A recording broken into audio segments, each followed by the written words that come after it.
Hello, everyone, and welcome back to GPVWC. Goodness, I said I was ready, but apparently not. Welcome back to GPVWC, and what a fantastic way to celebrate the halfway point of the season.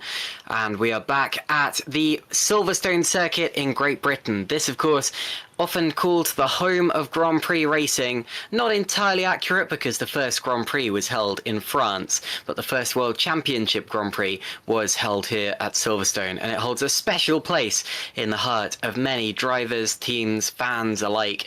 And we are going to be here today with GPWC, where it also has a place in our heart. I'm Caitlin Penny. I'm, as always, going to be joined by Ed Hunter, and the broadcast director bringing you the sights and sounds is Remco de Zeeuw. Ed, hi, how are you? Oh, very, very good. Thanks, Caitlin. And of course, since Montreal, of course, Jan Grank is back on top in this championship, of course. But we know this is the last race before Jan will have to apparently miss the next two. So it does mean this is Jan's last chance to sort of balloon that gap as big as it can. And then he's sort of got to hope that his rivals don't gain too much ground while he's away. And it's also the return of Tom Stevens, who missed the previous round due to his evening with Gunther Steiner. It wasn't just an evening meal, it was a talk with loads of other people there, including Tom's mum. But nonetheless, Tom Stevens back in the saddle, and THR, boy, do they need him after they had a really tough round in Montreal. And then Loic Mounier also having a miserable round. The only other driver, apart from Jan, that had a really, really good time was, of course, Maggio, who took pole, got his first podium, and Maciej Milnek, who, of course, is on a bit of a podium streak at the moment, having won in Indianapolis. The Americas have treated the Polish driver very, very well indeed. So it is starting to tighten up, and it's a really, really wide open championship, especially with Jan. If somebody can win the next the two races after this and sort of gain a lot of momentum, it could be a real advantage going into the sort of middle next phase of the season as well. So the pressure, even though he's got that lead at the moment, the pressure is still very much on Jan Grankvist. Indeed. We've got like a 94 Michael Schumacher situation where we know he's going to have to miss two races, and it's a case of can anyone else catch up. You can see the margin that he's got in the championship there. I think that's 32 points ahead of Loic Mounier. Mounier initially finished out of the points in the last race, but was elevated up due to a penalty for Chris Shepherd. Maciej Milnek, as you said earlier, is now up into third in the championship after a couple of really, really strong performances, and of course that win at Indianapolis. Szymon Frelick is fourth, just 1 point ahead of Tom Stevens, who hasn't scored for the last two races, partly because he missed the last race. But Tom is back, so expect to see a recovery drive from him today to see where he can end up. Jarl Tyen is P6, Matthew Williams P7, but he is once again not on the grid today. We're not sure of the reason why, but he has seemingly been replaced by Ruven Machedi, just as he was at the last meeting. Alessandro Maggio is in P8. He picked up a pole position at Canada, his second pole position of the year, but he is yet to convert any of those into podium finishes. Thomas Schwok and Alex Lahoe are 9th and 10th in the standings for Road to Formula Racing, and those two have had a nice consistent year, but not really that much pace. Let's see if they can turn that round today. Do we have the team standings as well? Because if not, we can that's alright, apparently we don't, but we can very quickly go through those. Super Venturi lead those by 5 points over THR. Then it's Adonis Engineering, TOP Esports, and Holland Racing Team, HRT for short. So that is how we stand coming into today, but of course we have qualifying ahead of us to sort out the order that they will start this race in. If you look at the entry list on the left hand side, you'll notice some familiar faces and some not so familiar faces. There are drivers returning after stepping in partway through the season, the likes of Xavi Rose, the likes of Jorge Martinez, who made his debut last time out, and Ruven Machedi, of course, who is only in his third race of the season. But we do have one debutant today, Osama Kanani, who's going to be racing for Stax, and appears to be the only Stax car on the server yet, so we're not sure if he's replacing Istvang Singel or who's the other guy? It's Zoltsuks. Zoltschuk, my apologies, Jolt. Indeed, so we're not sure which of the two he is going to be facing, but going to be replacing, rather. But we'll have to see who ends up turning up. And the first few qualifying laps are now coming in. Loic Mounier is P1, Jan Grankf is P2, and Xavi Roos continuing that performance in P3. But Ed, we are afraid to announce that Xavi Roos has a grid penalty hanging over him, which he picked up in the last Grand Prix. Yeah, of course, we all remember what happened, unfortunately, with his brilliant front row in Montreal coming to nothing due to him stalling on the grid, unfortunately, as we found out afterwards, and then starting from the pit lane, and then in his haste to sort of make up positions, he got involved in a huge incident, ended up flipping over. Still, somehow was in the bottom end of the points until Mounier passed him near the end of the race. But yes, he was given I believe, was it? It might have been. Was it just one penalty? Was it multiple penalties for avoidable contact? It was one penalty. He has 5 place grid drop. That's it. Yes. But of course, it's an interesting situation for Epic Racing, isn't it? Because they've got Soltero, who did impress in the race, finished narrowly lost out to Frelick in the battle for P6 right at the death over the line. It was literally a 3,000th of a second between them. So yeah, Frelick could not have left it much later than he did. But yeah, the two Epics, they haven't got Jeffrey Fournier, their lead driver, but they've got 2 rookies who have certainly got the speed, and they've got a pretty well-developed car as well. This is the sort of phase of the season where those who've been quite aggressive need to sort of start taking advantage and getting loads of points, because the teams that have been a bit more cagey with their development budget and now have started to get lots of results under their belts will now start to out-develop some of their competition as well. So, but of course, you've got to spend that money on the right areas. If you put it all on having really, really quick pit stops and your car doesn't have the performance when it going down the straights into the corners, then you could suddenly find yourself a little bit of a disadvantage. As we look at Kanani then, who is out on track at the moment for Stacks, and of course Osama Kanani is he's from, I'm trying to remember what nationality he is. I believe it's Tunisia. Yes, that's it. So most of his experience is either in GPV Academy, where he's done about 12 races with 1 podium, and Formula Sprint 2, where he's done 16 races and scored about 3 points, all of them from the Austrian round in 2022. So he's a little bit of one of those drivers for hire, a sort of plug and play kind of driver that jumps at the last minute, does his level best, and I think he's a pretty. So this is him very much being put into the deep end though. So we really cannot expect too much. But as we see, there we go. Just the rear gets out from him through the entrance through Chapel onto Hanger Straight, and that's a tricky corner even at the best of times, and he's probably not had a lot of time to set up that Stacks either. So any handling issues, they're really just trying to get some feedback from him that they can maybe use to help them for the rest of the season effectively. I think we've got to assume Kanani is going to be propping up near the back of the grid here.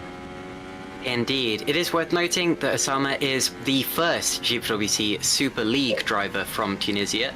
There was another driver, Mike Froome, who apparently has been involved in Super Lights. This is according to the GPVWC website, but has 0 starts in Super Lights. So I presume he was signed as a reserve or something along those lines. But Osama is indeed the first Tunisian driver to actually start a Super League race. It's also worth noting that he has been a very busy boy at Silverstone. He has raced in every category of GPVWC, including Super Lights. He has indeed, yes. So excluding Academy, we're just looking at the ones that are actually championships. He raced on Tuesday last week in Formula Sprint 2, scored 0 points in that. He then raced on Thursday in Formula Sprint 1 and scored 1 point in race 2. He then raced in Super Lights for TTF Racing, finished 18th, and now he is going to be here for Stacks Racing in Super League. So he has completed the set of championships by turning up here today. That's a little bit bizarre, but hey, like you said, plug and play driver, he's up for anything. Yeah, it's the new Oscar Soltero for this week, I guess. Because Oscar Soltero did pretty much the same thing, where he won Super Lights and then did Super League and finished in the top 7 as well, if I'm not mistaken. As we see Frelick, just letting the rear hang out. But this is a really exceptional lap. He's in the making here, but it was that final sector, 2/10 that he let just literally slip away there. But the TOPs, I'll tell you what, they both look really solid here, Caitlin. Maybe they've set their car up well for this particular layout. As now we see Carlos Martin go P3 to displace his countryman, Xavi Ross. So it's the Spaniards on the second row here at Silverstone. But look how close the times are. We got the top 5 within 1/10 of a second as it stands.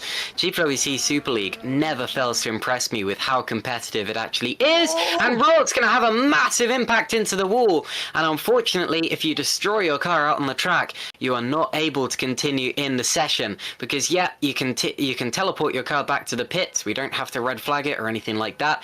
But your day is done. You are not able to escape again if you have escaped on the track. So that means that Stefan Earl will be 7th at best, and the chances are he's going to be muscled down from 7th all the way, probably out of the top 10, almost definitely even out of the points. And that is unfortunate for a driver who we know can do significantly better in Stefan Earl. Here's Tom Stevens racing for THR. You'll notice there is a special livery today. They are running a special livery for the Cats Protection charity, apparently, according to Toby Davis. So I presume that is an animal welfare organisation, and that's a good showing there from THR. As for their sister team, FTR, they are running the actual Fraser Tartan pattern today. So a special livery for both of these teams for their home Grand Prix, Ed. Yeah, and let's not forget as well that FTR also got a couple of Cancer Research UK stickers as well. So yeah, it looks like the animals and the humans being fought at the THR team at their home race. So yeah, Tom Stevens then back in the saddle with, as we say, an unusual livery, but it's always nice to see THR push the boat out for this race as we ride on board. Unique camera angle here, just there behind the airbox. As you can see, the actual camera box at the top of the screen there that the TV broadcast uses. But anyway, Tom Stevens just coming through club and the final chicane out to complete the lap. He's down in 17th at the moment, and Stevens needs to get into the top 10, but it's only 12 fastest. He does displace Ruben Machete. That really shows you how tight it is, that we got both THRs just outside the top 10 by 13 thousandths of a second in the case of Yel Tyne. In fact, it's more than that, because they've just been displaced again by Machete, who goes up to 9th.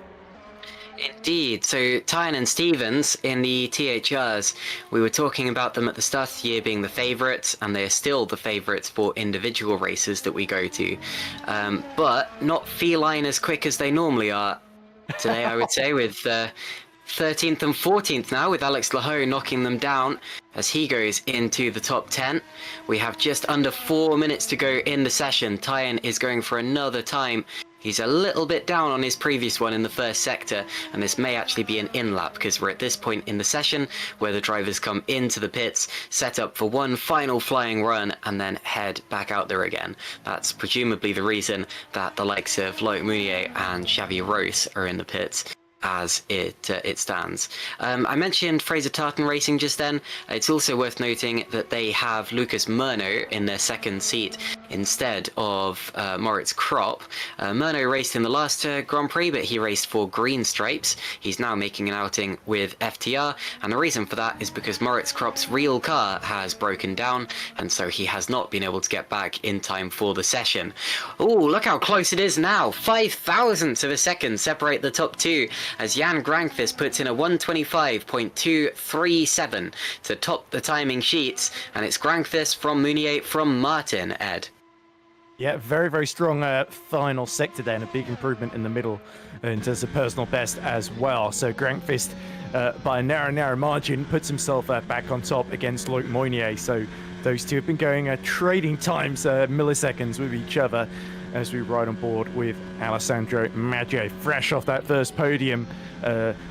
Looks like it might be a bit of a bigger ask for him to get pole this time around, as he goes into the pits and prepares for a final run.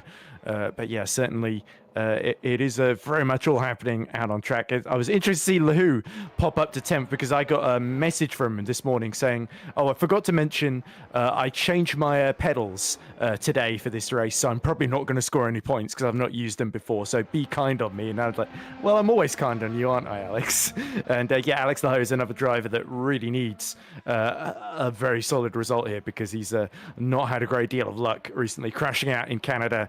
His last result in the top 10 was 6th in Spain, where he spun out of the top 4, it must be said, in the wet as well. So he's on a bit of a rough patch, I think it's fair to say, and he's certainly capable of turning things around, and he's been very, very impressive here in previous categories as well. This is definitely one of his better circuits. It's got those sort of fast-flowing corners that very much play to his strengths. I think Carlos Martin is a little bit similar in that respect. He also is another driver that really excels at Silverstone, as you can see by him just being ahead of Xavi Ross. There, we see our third Spaniard on the grid, Sergio Fletcher, trying to sneak into the top 10, but it's not an improved lap. He's only a 10th off in the second and final sectors, but yeah, it's those fine margins that make a big difference here. And it looks like Carlos Martin again, even closer to his personal best, but not enough at the moment, unless this is a monster final sector to get onto the front row. Final couple of corners now, and this isn't looking like an improvement. Like you said, he needs a monster final sector. Across the line he goes. Oh, it is a monster final sector, but he's just down on his time. Oh my goodness. You can see the time on the right-hand side. He's a whole 10th of a second up in the final sector. Talking of improving their times, talking of purples, Jarl Tyen here is... he's on the march. Here he comes into Maggots, Beckett's, and then Chapel is the last left-hander, the one that tends to spit people off if they're not quite prepared for it. Across the Chapel curves he goes, out through the grass, up to the hill. And this is Stowe Corner, one of the most ferocious corners in all of Grand Prix racing. Whoa, he's got it wrong, he's going to go off. And that is the end of Jarl Tyen's session. And I'm afraid, Ed, from 13th on the grid, he has a lot of catching up to do. I hate you so much right now. Caitlin, but thanks for that. As we see Milnek, purple in the middle sector there. But yeah, it's almost a shame there that Jarl Tyen didn't crash out, because the last time he did that in Saudi Arabia, he went on to win. When he crashed in qualifying, as Milnek needs to nail Club as he goes through the Vale and into the start-finish line just at the exit here. Is it going to be pole position? It is! What an amazing lap from the HRT driver. 125.191. That is 46 thousandths of a second clear of Jan Grankvist, but Moynier is going even quicker. Look, Moynier up a whole 10th of a second in the first sector. Spark Racing Team could really do with a result like this, and Loic Mounier could really do with a result like this. Jan Grankvist getting away in the championship. We know he's going to have to miss 2 rounds, and Loic wants to be the man to take advantage of that. His second sector is pretty darn good as well. He only needs to find half a 10th of a second, just over half a 10th of a second, in order to get himself to the top of the times. Maybe just a little bit more in case anyone else improves at the end, but this is looking promising. Into the Vale chicane, into Club Corner takes you all the way around to the finishing line. And is it pole for Loic Mounier? No, and it's a 1,000th of a second. Look at that. 0.001 separates the top 2. Shimon Frelich is third now, and he's less than 300ths of a second off, and that should call it now for quali. I think that should call it for at least the top 10, and I think that Maciej Winnick has just clinched pole position by a single 10th of a second. Fantastic.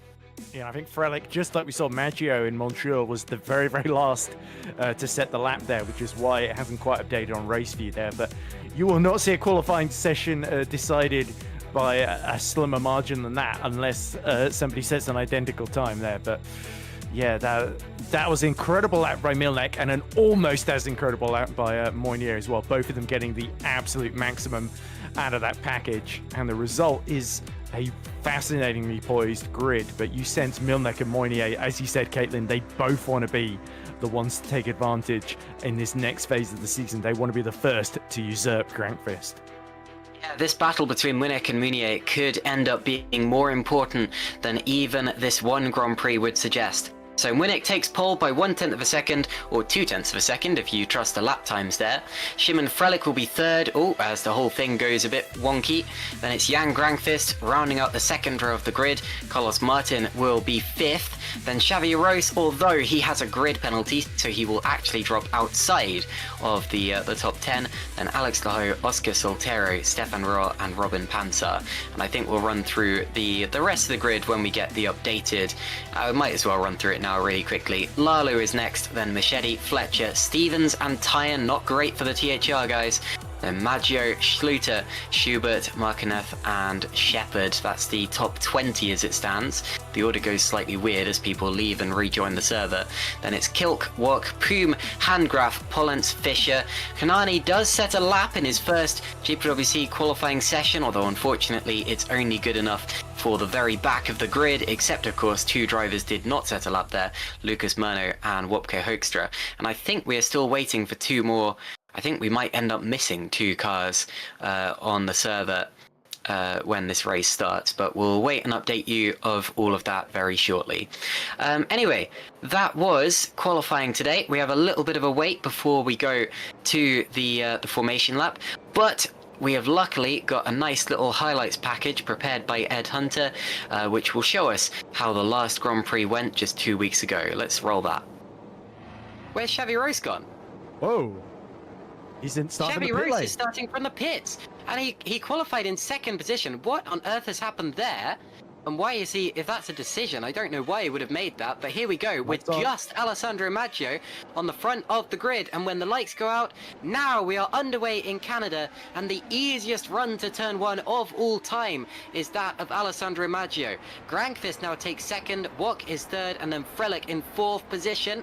Hopefully everyone squeezes through those first couple of corners safely. The other drivers who did not start from the track were, I think, Yartayan and Moritz Kropp. Drivers get close to that wall on the outside, and then these corners are very tricky when wet, because there's only one line through here at the best of times, and they're so close. Look at Stefan Rohr there, matching Winnick actually fighting alongside Sergio Fletcher. Rohr has already got past his race winner teammate and is now up the inside of the Valley Esports car. Fletcher holds him off, and Ruben Machete is now up into 5th position. Good start from him as he swaps places with Robin Panzer.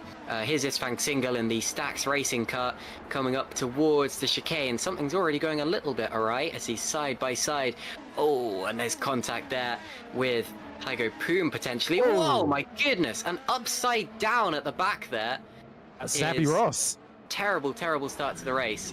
And it is Xavi Rose who ends up on his lid after such an incredible qualifying. And this raises the question, Ed, of why did he start from the pit lane? It he can't have been intentional. He It must have can't got be. disconnected or something, then rapidly got back in just before the start.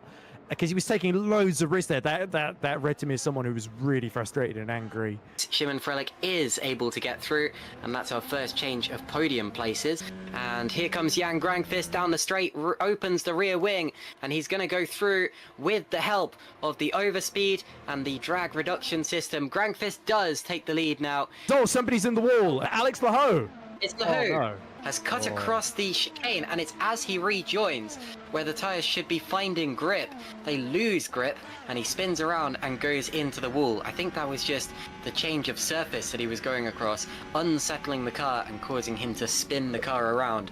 Unfortunate stuff from Alex Laho, but you have to be so careful when rejoining an active racetrack. Is this a move from Murno picking off Vac? So Machete's gotten past Vac into 4th, and now Murno has followed suit. But look at this, Frelick all over the back of Maggio, and he gratefully snatches that 2nd position. And Maggio, I think, was heading into the pit lane. But look at this, Machete on the move up to P2 past Simon Frelick, very early down the straight as well. There's Ruben Machete, a relatively straightforward move on the straight. Now Grankvist in. But Grankvist had a 3-second advantage before coming into the pits. That's Luke Mitchell. Okay, so we're looking in 11th position. Grankvist has 1 car between himself and Maggio. But you do still need to nail those exits, as we see Maggio about to dive up the inside of Martin into the hairpin. Just enough space for the Italian to squeeze through there. Martin wants none of that. The winner of last year's race here, knowing that there's still a long way to go. Machete and Frelick in. Okay, Ruben Machete and Shimon Frelick both into the pits. And that leaves Lucas Murno to lead his first lap of GPVWC Super League in his career. Oh! Whoa! And around, Mitchell and around. Mitchell goes for a full 360, drops behind his teammate now. We're going to see how that happened now. Luke Mitchell is the THR with the yellow front. Here we go, out of the corner, and I don't think he touches anything. I don't think he gets hit. He just goes for a full 360-degree spin and then rejoins, gathers it up. It was a good recovery, actually, from Luke Mitchell, but it could... Oh, dear. Around he goes. Yeah, I don't think he got hit. I think that's just a typical spin. Milnek and Vac come in. So Soltero, Schubert, Grankvist is now the top three. As we see Machete right in the thick of the battle with... is that Simon Frelick? No, it's Carlos. Frelic's a bit further back. Oh, fighting away with Fletcher. And now watch as Sergio Fletcher, nearly passes Carlos Martin, who comes into the pits, along with Chris Shepherd. Yeah, that was almost the second worst thing that happened to the THRs going to that chicane today. As you see Murno now getting a beautiful slipstream, sees Fletcher and Frelick still dueling away. Frelick tries to nudge his way up the inside into turn 2, and he is still there as there's yellow flags in the middle sector that clear now, so the battle will resume. And Fletcher, was not backing out of that one in a hurry, and he sort of backed Fletcher on the hards into Murno, or Frelick, sorry, and he's created that small gap into turn 6. Murno has to be careful here. Soltero probably being careful in the lead as well, but yeah, it's Murno now trying to get back alongside with the DRS into turn 6. Can the Green Stripes driver make this move cleanly? Frelick knows he's almost certainly going to have to bail out this one, and he does. That was quite sensible there. Avoiding it, and that's the most important thing. Big crash in the background. Was that Thomas Bock? Mark Schluter is caught up in it as well. So Vac is behind Schluter, going into that final chicane. He gets up the inside. Oh, neat and tidy so far. Gets over the cup, gets tapped at the rear. So it was a misjudgment, really, from behind there, it must be said. I used the word unlucky for Schluter there, but unfortunately, there was nothing unlucky about that. That was a misjudgment from Schluter going into the back of Thomas Bock, spinning him around. It's the only thing I would say. And there is Jarl Tyen being passed by Royal and Panzer. Shimon Frelick now going for it and goes through on Sergio Fletcher. Carlos Martin there up into 14th position now, passing Loic Mounier. And this is Matej Winnick getting past Robin Panzer on the straight in a relatively straightforward move with DRS and everything. Yep, there we go. And Sven Schubert has dropped out of the points. He's avoided the bit where I thought he was going to have an incident. Whoa, that's a weird one. Drops it partway through a flat-out corner. That corner is not normally an issue. I'm going to watch his gears, actually. It almost looked like maybe he changed down a gear where he meant to change up or something. Goes there was a gear shift the into 7th. The car just gives way. Now, what happened there? But Maggio, is he heading to the pits? Yes, he is. And Machete follows suit. So this is all about putting the pressure on Grankvist. And there's yellow flags and there's a rear wing. And who is that? Off the road. And it's Murno. Oh, no! Lucas Murno is out of the race. So into the chicane he goes. The second part of it. He's going to loop it on the exit and bang into the barriers. Out of the race he goes. What a tragedy, Ed. Meanwhile, here's Ruben Machete getting past Carlos Martin and getting back with, well, not back with Maggio because he's got Chris Shepherd to get past yet on the straight. Maggio's actually getting away a little bit, and Maggio may be about to pass Tomasz Vok. There we go. See, Maggio is so quick on fresh tyres. He just needs to learn how to keep them a bit more. Now we see Ruben about to line up Thomas Vac down the back straight here. Yeah, and this shows how much Tomasz Vok's race has gone a little bit downhill. Ruben Machete going through as the HRT swap places. Winnick is now second ahead of Stefan Roll. Here is Sergio Fletcher on the back of Carlos Martin. It could have been both of them, you know. He's going to go for a move into turn 1 and loses it and takes him out. Okay, it was both of those drivers. Into the pits he comes. This is, I presume, his last pit stop of the day. So yeah, Panzer could well be a bit of a roadblock that Maggio's got to clear quickly, and Panzer definitely trying to help out his teammate Machete here. Well, Rourke's in the pits. Anyway, here comes Alessandro Maggio, lining up Oscar Soltero. I said this was an important move, and he gets it done first time of asking. Now Machete has the onus on him to get past Soltero as quickly as he can, and he gets onto the grass. That's not how you do it. And that's going to cost him some time. And Winnick is into the pits now, so Maggio leads from Soltero and Machete. And now here comes Machete again up the inside of Soltero. This time he gets it done, and he does get it woed up in time for the corner. I'm still expecting Fletcher to pit, I think. Here's Royal going past Sergio Fletcher on the straight. and gets that done. He's up into 5th position. Szymon Frelick will open the rear wing and try to get past Sergio Fletcher this time. And he'll bring Maciej Winnick a bit closer as well, because he also has the DRS courtesy of Szymon Frelick. And Fletcher comes into the pits. So Reuven is going for the undercut so that he comes out ahead of Maggio. Surely Alessandro Maggio is going to respond to this next lap around. And he comes. Maggio does come in now, so Grankvist will go back to the lead of the race. Where does Maggio come out of the pits in relation to Reuven Machedi? It's going to be close, of course. Machedi still has to do the first couple of corners. He might be ahead of him, actually, or they might be side by side. Yes, and he does get ahead of Machedi, but just about. If these two fight each other, Maggio and Machedi are going to breeze past. There we go, finally. They decide to give Milnek the lead again in this battle. As Machedi closes in as he's stuck behind. This is critical. Yeah, but here we go. DRS wide open. If he has any push to pass left, he'll be using it. And he goes through on the straight and takes 4th position, but I think he's going to be a sitting duck to Machedi as soon as he opens that rear wing flap, which he does, and goes towards the chicane. And he pulls to the right-hand side. He's not fully alongside, but he does go through in the braking zone. That is personal best lap of the race with the DRS from Milnek, and Soltero thinks better at that one, I think, and decides to go for a better opportunity on the exit there. Simon is running out of hard tyres here, and Soltero knows it. Sweeps around the outside. Job done. That's P6 for the Epic Racing driver.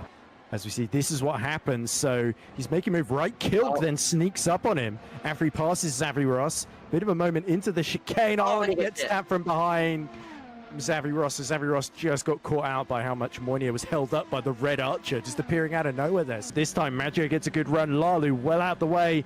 The valet has a little think about a move up the inside. Very late on the brakes, and Royal cuts the chicane. That's Maggio through to 3rd.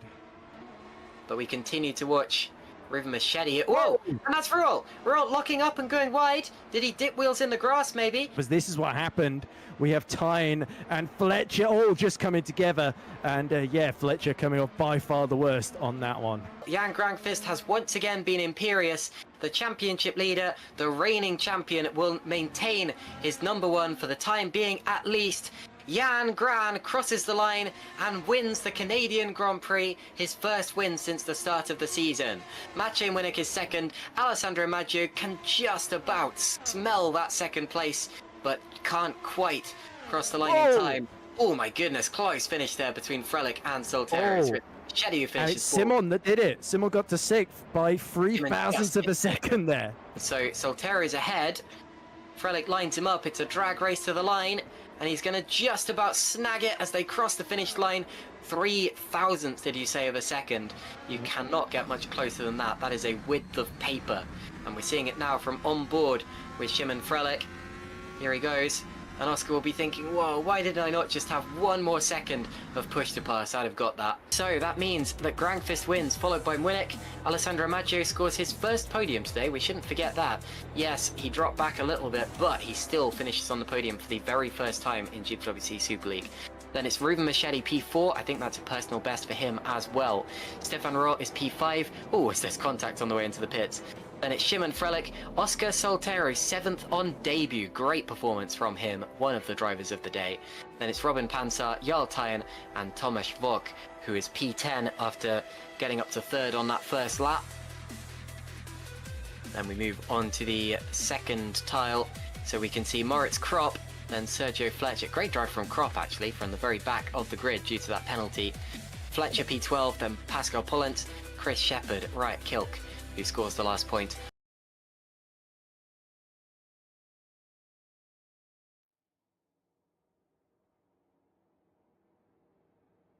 Okay, welcome back everyone, and perfect timing. We have just finished the warm-up session and advanced into the race. So we're getting ready for the formation lap. We'll be able to run you through how they line up when all penalties are applied and things like that. I think we do only have 1 penalty to apply, that of Xavi Ross. The other penalty that came out of the last Grand Prix was a time penalty for Chris Shepherd, but that would already have been applied in the last race. And so what you see is what you get now as the cars start appearing, suddenly materializing on the grid. That's one of the many quirks of sim racing that I always love. And away they go. All right, so Maciej Winnick will lead us away. And in just a second, we'll be able to see the rest of the grid and how they line up around this wonderful Silverstone circuit that you saw popping up on your screen. Like Meunier is second in both the championship and the qualifying. Then it's Shimon Frelick and championship leader and reigning champion Jan Grankvist going from 4th. Carlos Martin is 5th after a DNF at the last race, I think a double DNF. Then Alex Laho, Oscar Soltero, and Stefan Rohr. Great job there from Oscar Soltero. The Epic is technically the most upgraded car. Then it's Jukka-Pekka Lalu, Robin Panzer, Xavi Rose, and Ruben Machedi. Remember that Rose was higher up than that, so what can he do from P11? Sergio Fletcher is P13, then it's Tom Stevens, Alessandro Maggio, and Mark Schluter. Where is Jarl Tyen? Did he have a grid penalty? Thought he was there. Jarl Tyen, he must have already gone. Okay, Sven Schubert 17th, and Jorge Markineth, Chris Shepard, and Riot Kilk. The 2 Red Archer Virtual Racing Team cars. Then Tomasz Vok, Heigo Poom, Stein Handgraf, and Pascal Polens. My apologies, Jarl Tyen is starting higher up than Tom Stevens. I got a little bit confused. No, he's not. He's starting 26th. What is that all about? Okay, we'll get to that in a second. But it's Dylan Fisher 25th, then Jarl Tyen, then Osama Kanani, and Lucas Murno. Kanani making his debut, and then Wopke Hoekstra. And we are missing one car. That's the second Stacks car. So only Kanani will be starting the race with Stacks. Apparently, Jarl Tyen also has a grid drop from Suzuka. All right, and the reason that we didn't pick that up is because it was being appealed, and so it wouldn't have shown up in the penalties from the last race because it's not actually from the last race. So my apologies that we missed that. That is a grid drop from the starting pile-up at Suzuka that took out both himself and his opponent and dropped him to the back. And we're receiving news. And yeah, exactly. We're receiving news. Did Maggio just connect from the server, or is that an old message? We think Alessandro Maggio is gone. Okay, unfortunately, Alessandro Maggio, the pole sitter from the last race, will not be starting. We have 28 cars on the grid. All right, they're lining up on the grid now. 28 of the possible 30 cars. Wopke Hoekstra in the green stripes will round out the field. This circuit, a real driver's favourite, a real fan favourite as well. Little bit of elevation change, but low curbs allow the drivers to really push.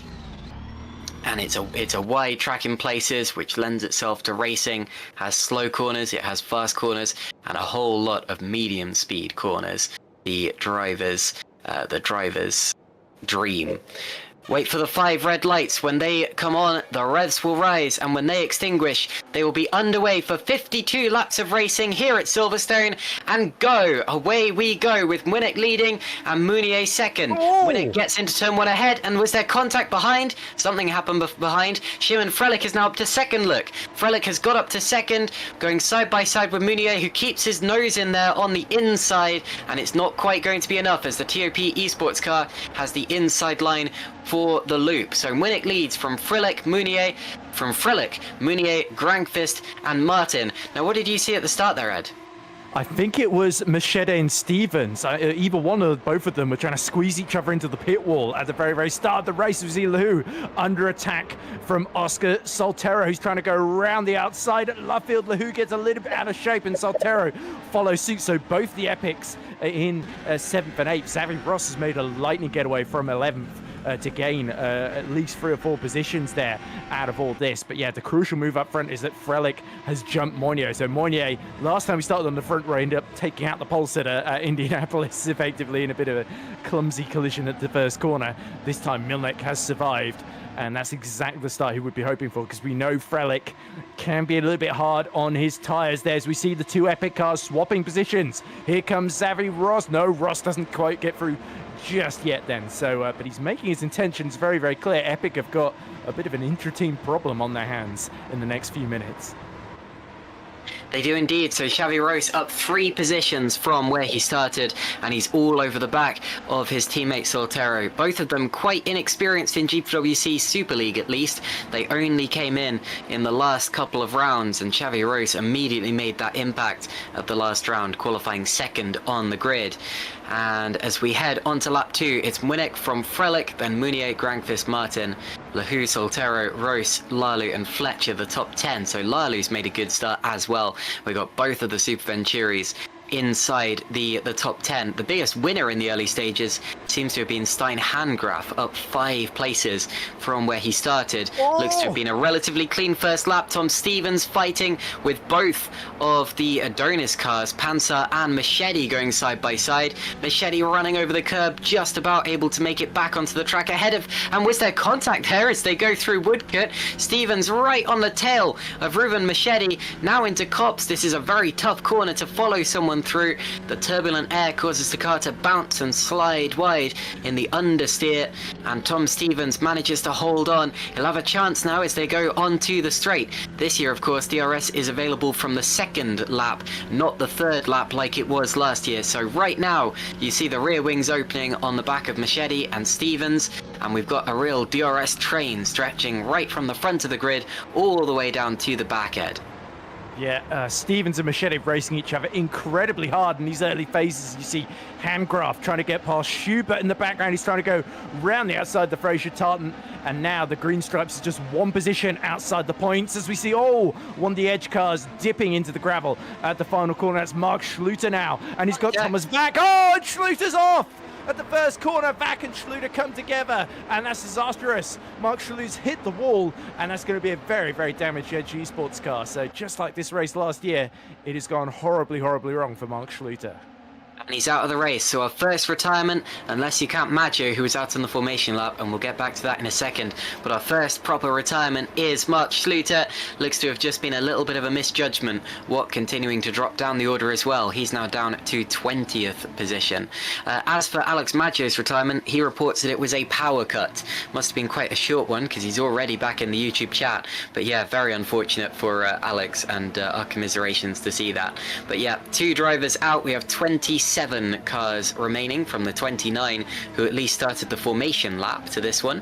The tyres only just loading in now.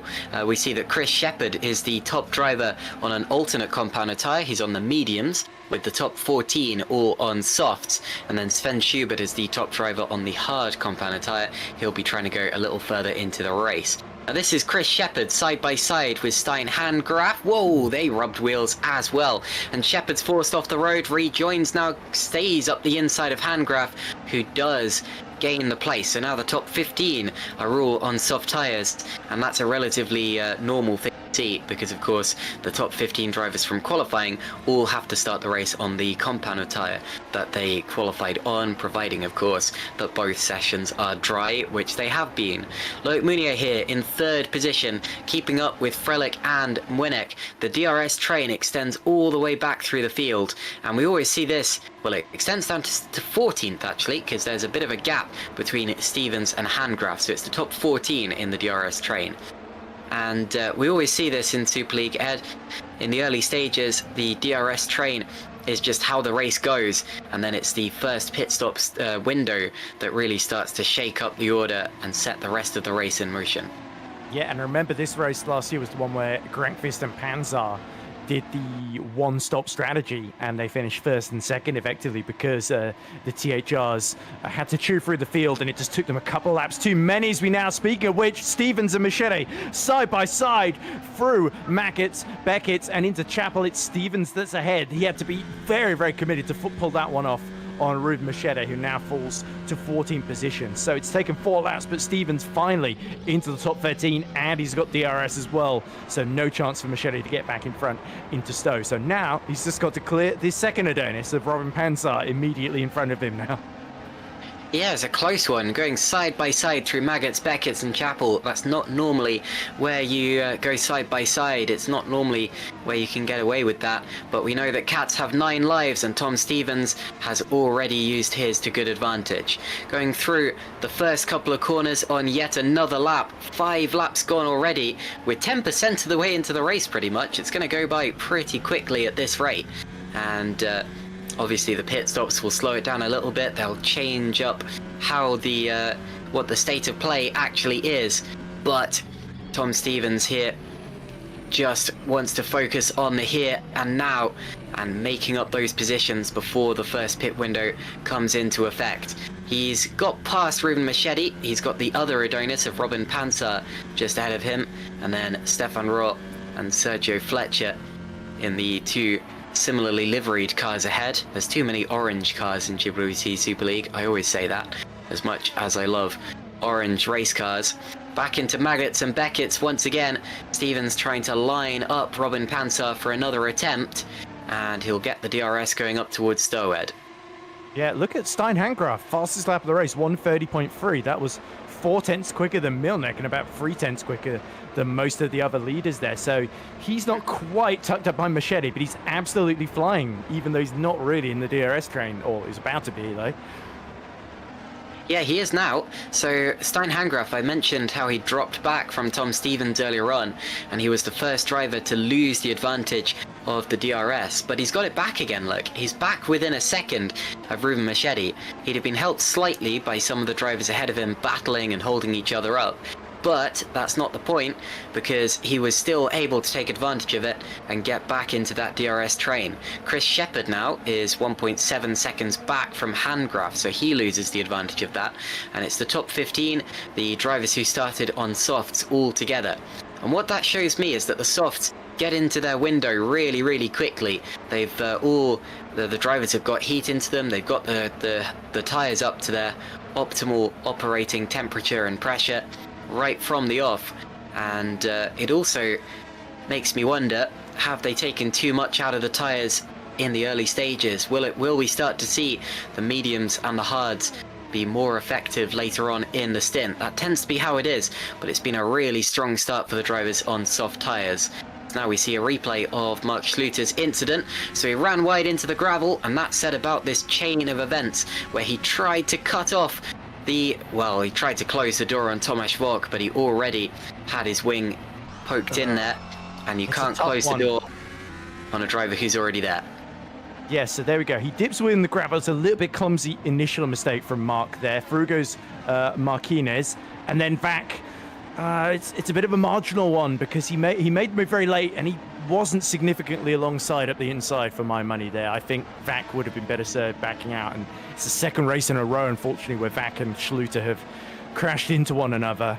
And you blamed Mark last time, Caitlin. I think this time I've got to pretty squarely, in my opinion, put the blame on Thomas Vak. Nonetheless, brilliant driver. I'm not having a go at him unnecessarily as we see Hugo Poom just have a little off track before collecting it up there. So Hugo in the middle of the midfield battles. He's in 17th, just a couple of places outside the points. Needs to clear Chris Shepherd on those mediums quickly, but you can sense on lap 7 now, the mediums are starting to get on song and level on the pace of the soft tire runners. It's interesting, the leaders are all starting to dip as we see Soltero round the outside of Alex Lahoud into Copse there. That could have been an airplane crash there, and Lahoud just about survives that one. But yeah, Soltero, full commitment around the outside, and that's him up into 6th position, and now he's feeding Lahoud into the path of Xavi Ross there. So Lahoud really struggling with tyre wear at the moment. Yeah, Lahoud got a really bad run through Copse. He's going to be demolished now by Xavi Ross going up the inside. So both of the Epic Racing Team cars going up a place. If he can pull this off, they both rotate on their axes. And he now has to outbrake him. Turns into the corner. He's still there. Oh, look at that. Xavi Ross does make the move stick and then runs a little wide, and Lahoud took another look to the inside. He's not done yet still. He's still on the tail of that Epic Racing Team car. But yeah, this all started all the way back at Copse with Soltero making that move. Lahoud getting very, very sideways as the car slipped around in the turbulent air. He's going to make a dive now up the inside. He's too far back for that. And Ross is going to get the advantage with the grip he's found on the outside. Now Lahoud's got to try it again. He'll get the DRS. And Ross might also have DRS still from Soltero up in front. He does indeed. Leaves no room at all for Lahoud going into the corner, but just enough to be considered fair racing. That was an excellent car placement from Xavi Ross in all of those little scenarios there. Every corner we came to, Ross was positioned in just the right place to benefit from any mistakes that Lahoud would make, and then to fend him off when Lahoud came back at him. Jukka-Pekka Laulu now on the tail of Alex. Will he have the same kind of luck? Yeah, you could tell Xavi Ross has really learned from that tough experience he had 2 weeks ago at Montreal, where he was hoping, expecting to start on the front row, stalled it, rapidly go back to the pit lane, and then found himself in all sorts of melees and mayhem. Frelick is lining up Milnek into Stowe here at the end of the hangar straight with DRS, and the Polish driver is through. Frelick takes the lead of the British Grand Prix, and is that Milnek starting to struggle, or is he saving his tyres for later on? Because I think a lot of the leaders are going to try and one-stop this one. Maybe Frelick thinks the two-stop is the way to go, and he thinks now is go time.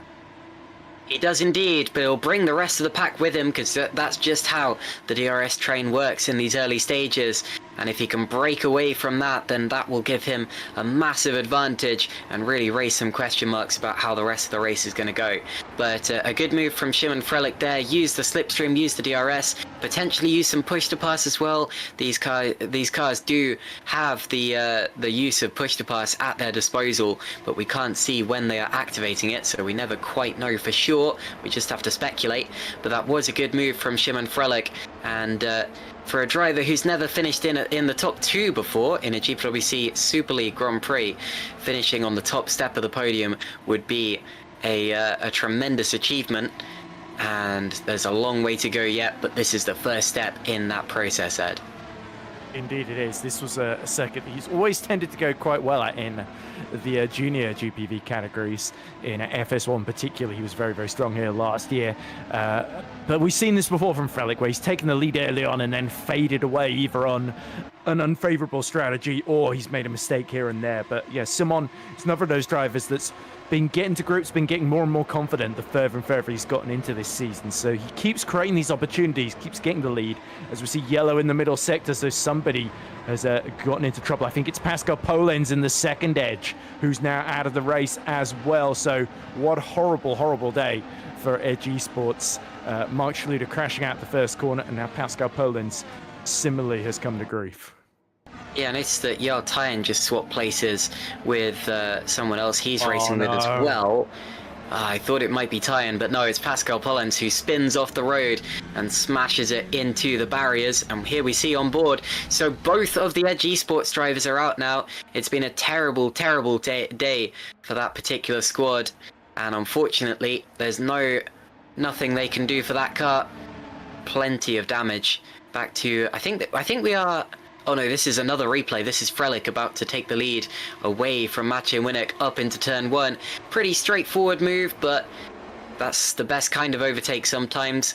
No time lost, no damage. He just goes through and takes the lead of the race. But yeah, what a disaster for Edge Esports. And Pascal Polenz, who is... And Jukka-Pekka Lalu's dropping down the order. Now, is he pitting? What's happening to... Can we switch to that? Something's definitely happened to the second Super Venturi car. Oh, there he is. Looks like he's stationary in the pit lane. That's a disconnection. It's got to be. Or is he going back? Yeah, seems to be a bit on the fritz here, which is going to make things very, very uncertain if he pops back into on the track in front of anybody. But yeah, this is bad news for Super Venturi, leading that team's championship. Lalu has got a key role to play in this next phase of the season, especially when Grian has to miss a couple of races. We see Stevens has pulled the trigger in all of this confusion. He was on the verges of the top 10. He is pitting for his first set of new tyres then. So is he going to go on mediums or hards for this next stint? That's the big question. So the first major pit stop there for Tom Stevens. That will definitely be at least a 2-stop strategy pitting from now. We're now being shown Jukka-Pekka Lalu as leading the race. I don't think that's accurate, so ignore the timing screen for a little bit of time. But it would be a massive disaster for Super Venturi if they lost their second car from this race. Lalu was looking strong here, uncharacteristically strong, because Lalu, yes, he's a good racer, but qualifying is not normally one of his positives, and yet he was right up there towards the top 10. And if you lost him from this race, then he may not get that many more opportunities to show what he's really capable of this year. Tom Stevens escapes from the pits in 25th, and you'll notice that he is on the full hard tyres, so not even the medium tyres. He has gone to hard tyres. And we have now lost Jukka-Pekka Lalu, so only one of the championship-leading Super Venturi cars remain in this race. And here's a replay of what I assume will be a straightforward disconnection from Jukka-Pekka Lalu. who's running in the top 8 as well. And this is the race where he got his best ever result in 2023. Yeah, there's straightforward disconnection there out of left field. He was second here at this race in 2023 as well, which was a sort of a wet, dry, wet affair, as well as we see Xavi Ross, Sergio Fletcher, and Robin Panzer all pitting in response to Tom Stevens. Stevens has, I believe, put the mediums on, has come out in 25th position. And all of this is going to allow Jarl Tyen to sneak in the points. He started on the hards, remember, so he's in 15th now. Yeah, so for some of these drivers, we'll have to see if they do go onto hards or mediums, but for some of these drivers it could actually be a 3-stop race. Now Fletcher and Panzer are still showing as being on softs. I would be surprised. I was going to say I'd be surprised, because sometimes you have to wait for it to update. Now the softs were clearly extremely strong in the early stages, but they haven't lasted that long. And that's the big disadvantage that you get. Now we saw that it was hard for Stevens, because we saw that from the onboard shot just a few minutes ago. I'm more interested right now in the likes of Roos, Fletcher and Panzer. Yeah, we'll have to see then. Could be about halfway round once they go through Sector 2 or Sector 3 of this outlap that we'll know for sure. But yeah, for Fletcher, he has actually come out still ahead of Tom Stevens, but Panzer is behind, and Xavi Ross is ahead of all of them as well. So this is working out well for Xavi Ross. He's already sort of neutralized that grid penalty, hasn't he? And his pace has been such that, yeah, he could be a real factor here, whereas Epic have decided to keep Soltero out with the pack. So I suspect Epic have splitting the strategies. Soltero is going to try and follow the top 5, who I strongly suspect a lot of them are going to try the one stop, with the possible exception of Simon Frelick. Hangraf is in now, so this is crucial for him to see if he can come out still ahead of he was fighting just behind Stevens as well, so he's probably going to come out in 25th here. Yeah, Hangraf pits. Fletcher was still showing on soft tyres when we left him just then, and that makes me think it might well be genuine, and that would be really interesting for the race, because that could well be a 3-stop strategy. I think it probably would be at this point. You go to about lap 25 to 30 on soft tyres, and then maybe, well, that would be 2 stops in itself, but then he'd have to go another 27 or so laps. So yeah, it could well be a 3-stop strategy from some of those guys. Xavi Roos here turning into the corner. That looks like soft tyres as well, unless I'm very much mistaken, and he's already done a whole lap, so that would have updated if it was going to. Looks to be a potential 3-stop strategy for those guys who are just looking for track position in these early stages. Yeah, it looks like Stevens is the only one that put the hards on. The rest of them have gone soft, it would seem. So, or full of soft tyre, I should say. But yeah, Xavi Ross easily dispenses with Kanani, and Fletcher now passes the Tunisian as well. But yeah, Frelick, meanwhile, still trying to lead the pack. Now, is it possible, Caitlin, that Frelick went for track position and is now going to try and convert to the one-stop? That he was quite aggressive in those early couple of laps to pass Milnek and to pass Moynier. He was third on the grid, let's not forget. And now he's going to hope that Milnek, Moynier and Grankvist all fight amongst themselves, and that he can pull enough of a gap that he can sort of save tyres without just losing track position in this sort of pit stop phase. Well, with so many drivers going for aggressive, soft strategies, I would be surprised if we saw a one-stop today. Then again, I would have said the same thing last year when we saw Jan Grankvist utilize the one-stop completely out of the blue. It didn't even look like he was going for a one-stop, and then just converted to that. Robin Panzer, of course, did the same thing, and they ended up first and second, separated by pretty much nothing at the end. That could still happen this year, but I would still anticipate 2 stops from pretty much everyone. Maybe Grankvist will remember what happened last year and try it again, but it's got to be 2 stops, surely. Well, look at Xavi Ross. He's 19.2 seconds off the lead now. So he's sort of, him and Fletcher have got themselves into undercut territory on those soft tyres, of course. But as you say, they've sort of forced themselves into doing at least one more extra pit stop. But as you say, it's more likely going to be 3 stops for all those guys who've just pit onto another set of soft tyres here. So they're going aggressive, going for this early track position, but it is going to leave them with quite a lot of either tyre saving or another pit stop to do in the latter phases of the race. As we look at, I was just looking at Tyen, who is fighting away with, I think, Dylan Fisher all over the back of him in the fight for 12 as Fisher goes into the pits then. So there we go. We are seeing more of the midfield decide to cut their losses on the soft tyre.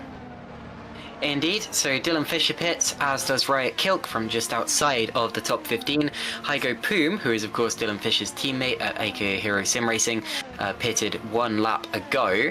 There's another driver in the background, that's Wopke Hoekstra for Green Stripes Racing, making his stop as well. The leaders stay close.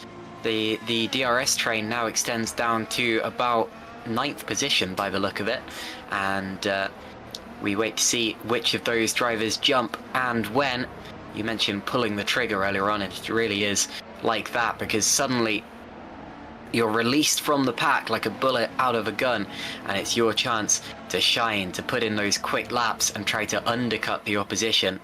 But of course, you can't go too early. If you go too early, you'll fall flat, and that's why these drivers are just biding their time and waiting for the absolute optimal moment to pit. And it may not even be the optimal, and there's a yellow flag out there somewhere, and someone, is it Tomasz Vok? Tomasz Vok is out the race, so we've already seen him involved in one collision earlier on with Mark Schluter, as into the pits there comes Soltero, indeed. I think Jarl Tyen may be... No, he's a little way back, but I think I saw him swap places with Chris Shepherd there. There may have been an overtake. But yeah, Tomasz Vok, I'm afraid, after that collision earlier on, has now had another incident, presumably, and is now out of the race as well. And that drops us down to, I think, 26 cars remaining. Yeah, so Xavi Ross, by the way, has been lapping about almost 2 seconds quicker than a lot of the cars in front of him. He's cleared Lucas Murno as he Soltero serving his stop, and this is what happened to Thomas Vack going through Kopp's corner. Does the rear just get away from him? Yes, it does. And Mark Schluter will be wishing that had happened a couple of laps earlier before Vack had made that contact with him at turn 1. But yeah, you've got to feel for Road to Formula 1 car out of the race. Still Alex Laho in the top 6, though, with both the Epic Racing cars having pit. So Xavi Ross is now up to 13th. Where did Soltero come out? He came out behind Tom Stevens, but he is very much at least sticking with a 2-stop strategy, you would expect, because he has put, I think, the mediums on and come out a couple of seconds behind Stevens here. Yeah, so 1.2 seconds behind.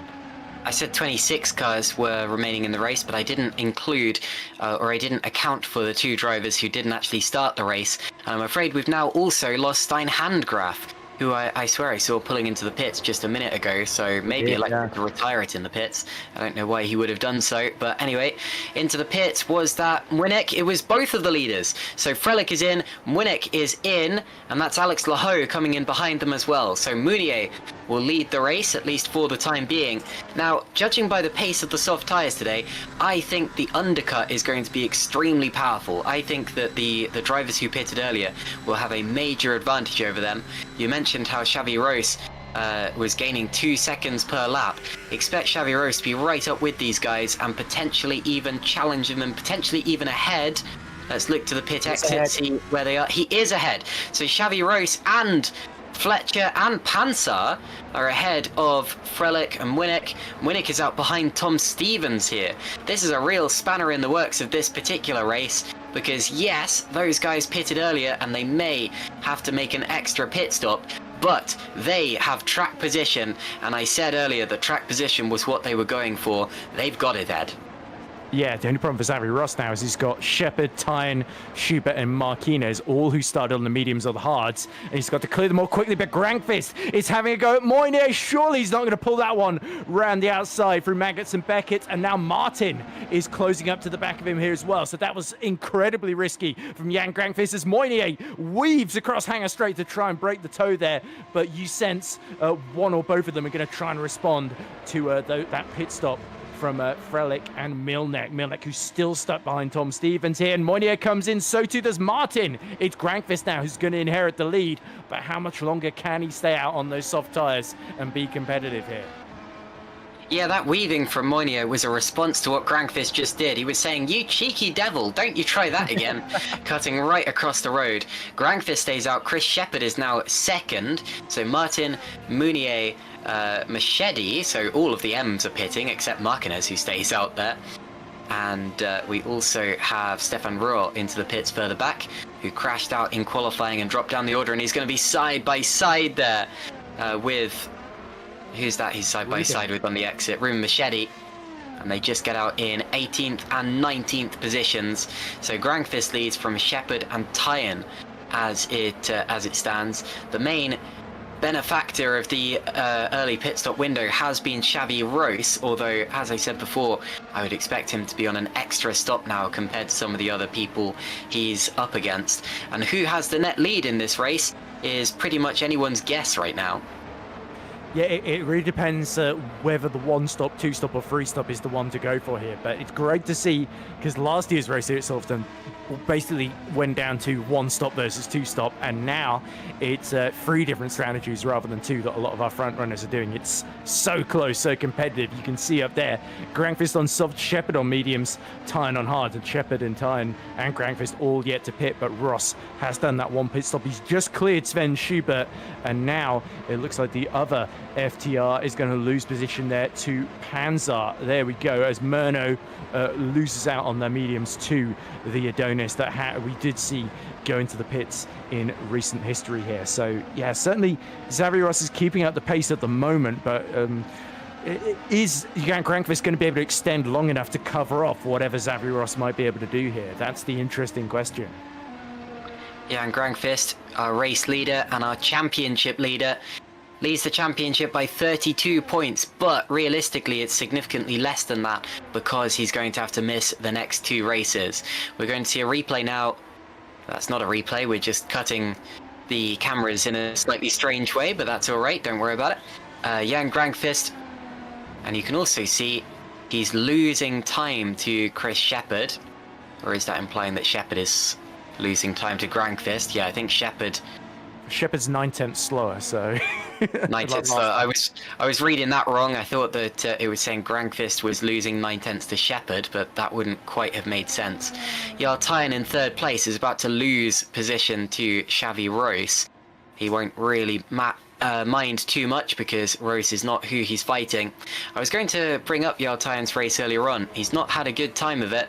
He dropped from 15th all the way down to about 26th or something in qualifying due to that penalty, as Grankvist does come into the pits, and then it took him a long time to get through the field at the start as well. So Jarl Tyen will need this strategy to work if he's going to have a good result today and score anything for THR, and he has now been passed by Xavi Rose.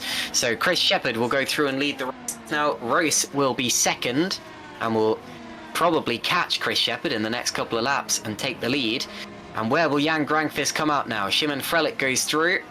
Grankvist is out of the top 10. He's behind Mounier, behind Soltero, Martin. This shows you just how successful, just how important the undercut is today. Because Grankvist is all the way down to 15th position in this race. Some of the drivers ahead of him are yet to stop, but to be honest, he has definitely lost track position now, Jan. He's on the medium tyres. As we see, always that Stevens going for a move on Murno up to P9 in the foreground there. But yeah, Grankvist, he's surely going to have to come in again. The hard's not necessarily the tyres of choice, it would seem. And yeah, Grankvist now is going to have to make moves here to make this strategy work. Yeah, of course the hards aren't really the tyre of choice, but Sergio Fletcher's on them, we know that. Oh!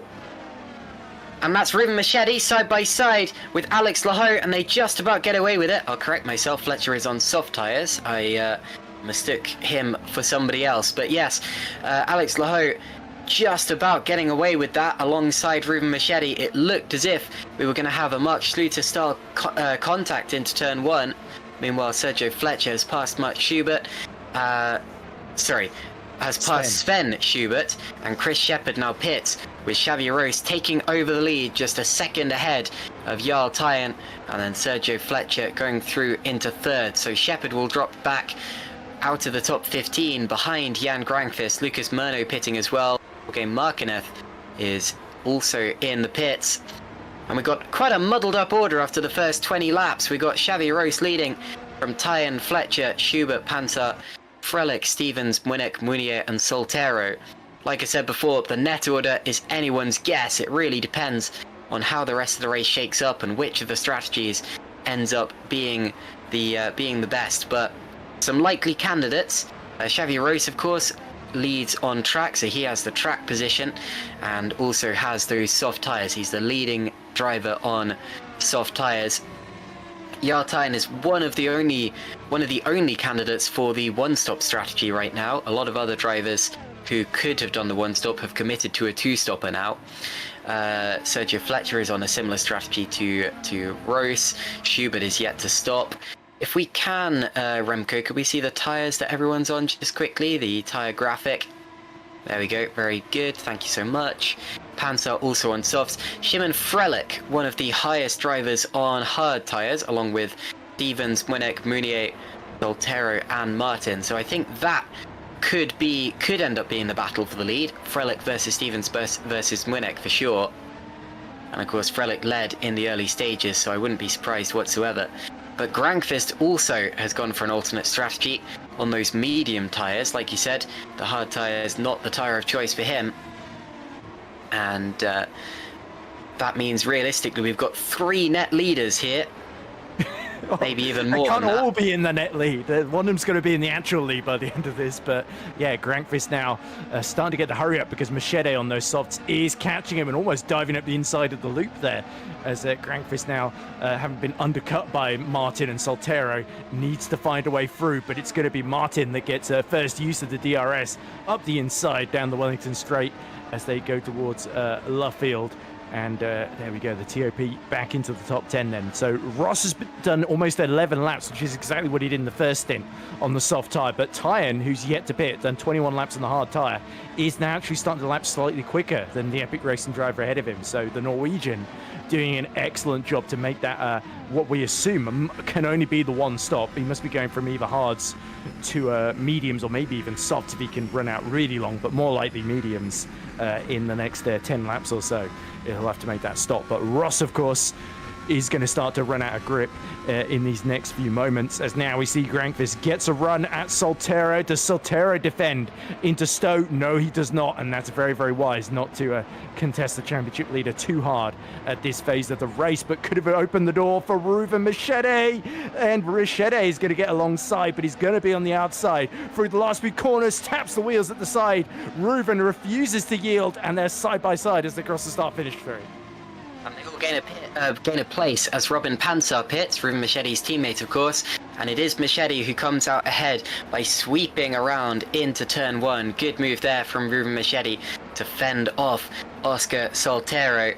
It's a shame we don't have replays working right now because apparently Stein Handgraf's retirement was pretty spectacular. He says in the YouTube chat, for your information, I did a synchronized spin coming onto the main straight with Osama Kanani and then did a barrel roll. So that'll be the second race. Oh, and contact further back! I was going to say it's this. Yeah, so Laho off the road with Soltero, contact between the two of them. And as we're learning about one crash that's happened off screen, another one takes place in full view of the cameras. And Laho struggles to get going again. I think he's got more problems. Alex Laho, 10th place in the championship, will drop out of the race. And that is very unfortunate for the Road to Formula Racing car, who was doing a pretty decent job in this race actually. I think he was quietly working his way up and could well have challenged for the top 10 towards the end of the race. Jan Grankvist is in the top 10 and now goes past Carlos Martin on the inside. Through he goes, and nicely done. And I should correct myself earlier. When I said there are 3 net leaders, I should have said there are 3 potential net leaders, because of course Jan Grankvist, I think he's a little bit of an outside shot for it right now, and he needs quite a few things to go his way. But yes, just quickly, Ed, before we move on, what do you make of that little collision we just saw between Soltero and Laho? Yeah, so Laho got a run down the straight and got up the inside into sort of that Luffield sort of section. It's an interesting one because Laho had DRS. He was significantly alongside, and Soltero either didn't see him or Laho sort of understeered into him. It was one of those sort of clumsy things, and they both sort of synchronized, spun off together as we see. Oh, is that a move on in the background? I think Poom and Ruel squabbling over 12th position, and Igo Poom keeps it up the inside and tries to back Stefan Ruel into his teammate Dylan Fisher. Ruel really fired up after losing out a bit of ground in the pit stop phase here, and that's full commitment to go around the outside of the AK Hero into Cops then. So I would say racing incident, really. It's unfortunate for Zeeuw and Soltero, both of whom look to be set to score decent points today. But of course, that means all of Epic Racing's hopes rest with Xavi Ross. But for Rotor Formula, the day is done already as Frelick picks off Schubert to get back up into the top 4, and Ross makes his second pit stop of the day. Indeed, so we knew he was going to have to stop soon. Sergio Fletcher follows him in, I think possibly in reaction, because he knows the undercut is so powerful. And yes, we have got replays now. I was told the replays weren't going to work. So Handgraf, well done Remco, he says, I fixed them, very good. Stein Handgraf through the final corner is going to touch the back. Whoa, my goodness. And then he's going to barrel roll over with help from the barriers. That's the second time in 2 races we've seen a car landing on its lid. If cars have lid. Lose it on his own, and then Handgraf's got nowhere to go. That was my read on it. Look, yeah, he gets a bit over the cut. Wow. They both made mistakes almost at the same time there. And oh dear, that's not a pleasant sight for poor Stein. And that's the second race in a row that we've seen a Green Stripes eliminated from point scoring position in a massive accident. A little bit of a bizarre double spin there, because it didn't look like they collided, but indeed they went around at exactly the same time. So maybe the hitboxes registered a contact, kind of like iRacing netcode.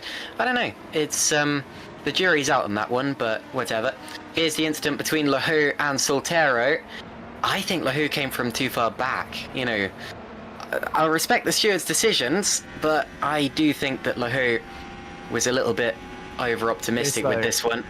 I'm going to see it very early, and then he can't back out, and he's sort of understeering into Soltero. So it's one of those things that unfortunately happens sometimes when you're really pushing. But yeah, of course, those pit stops has changed the order completely now. Tyen leads by about 7 seconds, having yet to pit, but Frelick is actually lapping a tenth slower. So Frelick is trying to get this set of hards further into the race, but Tyen yet to pit is, I think, maybe thinking about changing that quite soon. Now we're at half distance, essentially. So 21 cars remain in the race now, 20 of those on the lead lap, as Kanani has now been lapped for the first time. And we are exactly halfway into the race, as you say, Ed. So Tyen still leading from Frelick and Stevens. We're looking at Jan Grangfist a little bit further back on the tail of his main championship rival right now, Loic Meunier, who won spectacularly won the Japanese Grand Prix earlier this year, right off the back of his first podium in the series. Hasn't won since then.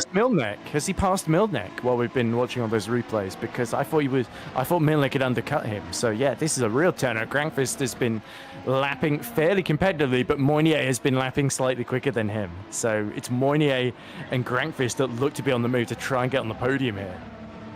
Oh, you're right, yeah. In fact, they have both. So Munich has dropped behind both Grangfist and Meunier. Good spot, Ed.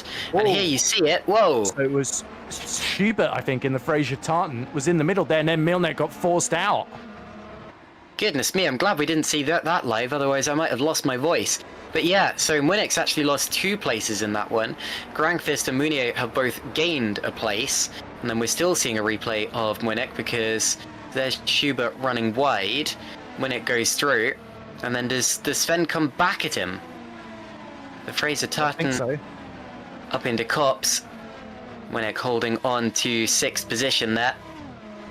And I think, yeah, while we've been watching this, by the way, Meunier and Grangfist have both cleared Tom Stevens for 3rd. So yeah, Stevens really starting to struggle on the hard tyre now. Okay, Sven Schubert, by the way, is still overdue a pit stop, but was racing those guys for position as far as we're aware. He's just been passed by Carlos Martin for 8th position now. Tom Stevens here in 5th position on the back, and he's just got past Munich as well, hasn't he? So Tom Stevens now up into 5th place. Wouldn't he have already been ahead, though? Because he'd stayed out. But yeah, Milnek is catching him at the moment. Okay, fair enough. So that means... So Grangfist just got past Stevens. My apologies. Yes, that is what you said. Goodness me. Sorry, I'm out of it today. Head back in gear. Right, here's a replay. And we're going to see Jan Grangfist move, presumably on Tom Stevens. Down into turn 3. The corner towards the loop. It's a little bit of a mistake from Stevens. Kind of leaves the door open to Grangfist. I think he saw him coming through, and Anticipation just braked a little bit later than he needed to, and Grankvist says, thank you very much, I'll take that one. Goes up the inside.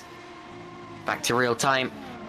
Grankvist is fourth, and into the pits once again comes Hygo Poom in the AK Hero car. Yeah, Savvy Ross, by the way, is one of the fastest drivers on track now that he's switched, I believe, to the mediums, just set a 129.6. So he's right behind Dylan Fisher, as you can see on the screen. So yeah, Ross having to do more stop than what everybody else is going to put him in a sort of awkward position. He's about 16 seconds off the lead, so those ahead that need to make an extra stop should come out behind him. But yeah, you would think Ross, he's actually on the hard, sorry. So Ross might try and stretch it out to the end, but it is a bit of a long shot here. And yeah, I really think the way I see it, it's between Frelick, Moynier and Grankvist. I think Milnek has lost out big time, being sort of forced out in all the carnage there with Sven Schubert. Yeah, the hard tyres would suggest he's open to going to the end, but that would be a slightly unusual strategy, the soft, soft, hard. Normally you'd see soft, medium, medium, or something like that. That's the most common strategy we see in Superleague. Well. Yeah, okay. Through Maggots Beckett's Chapel he goes. He's on the back of Dylan Fisher there, who shouldn't really be racing him for position, and this should be a relatively straightforward move. The driver just up the road, I believe, is Osama Kanani. I don't think that is a driver he's actually racing for position. It's not Stefan Roll, that's for sure. And then into the pits comes Dylan Fisher, just one lap after his teammate, just like we saw in the first pit window, Ed. Yeah.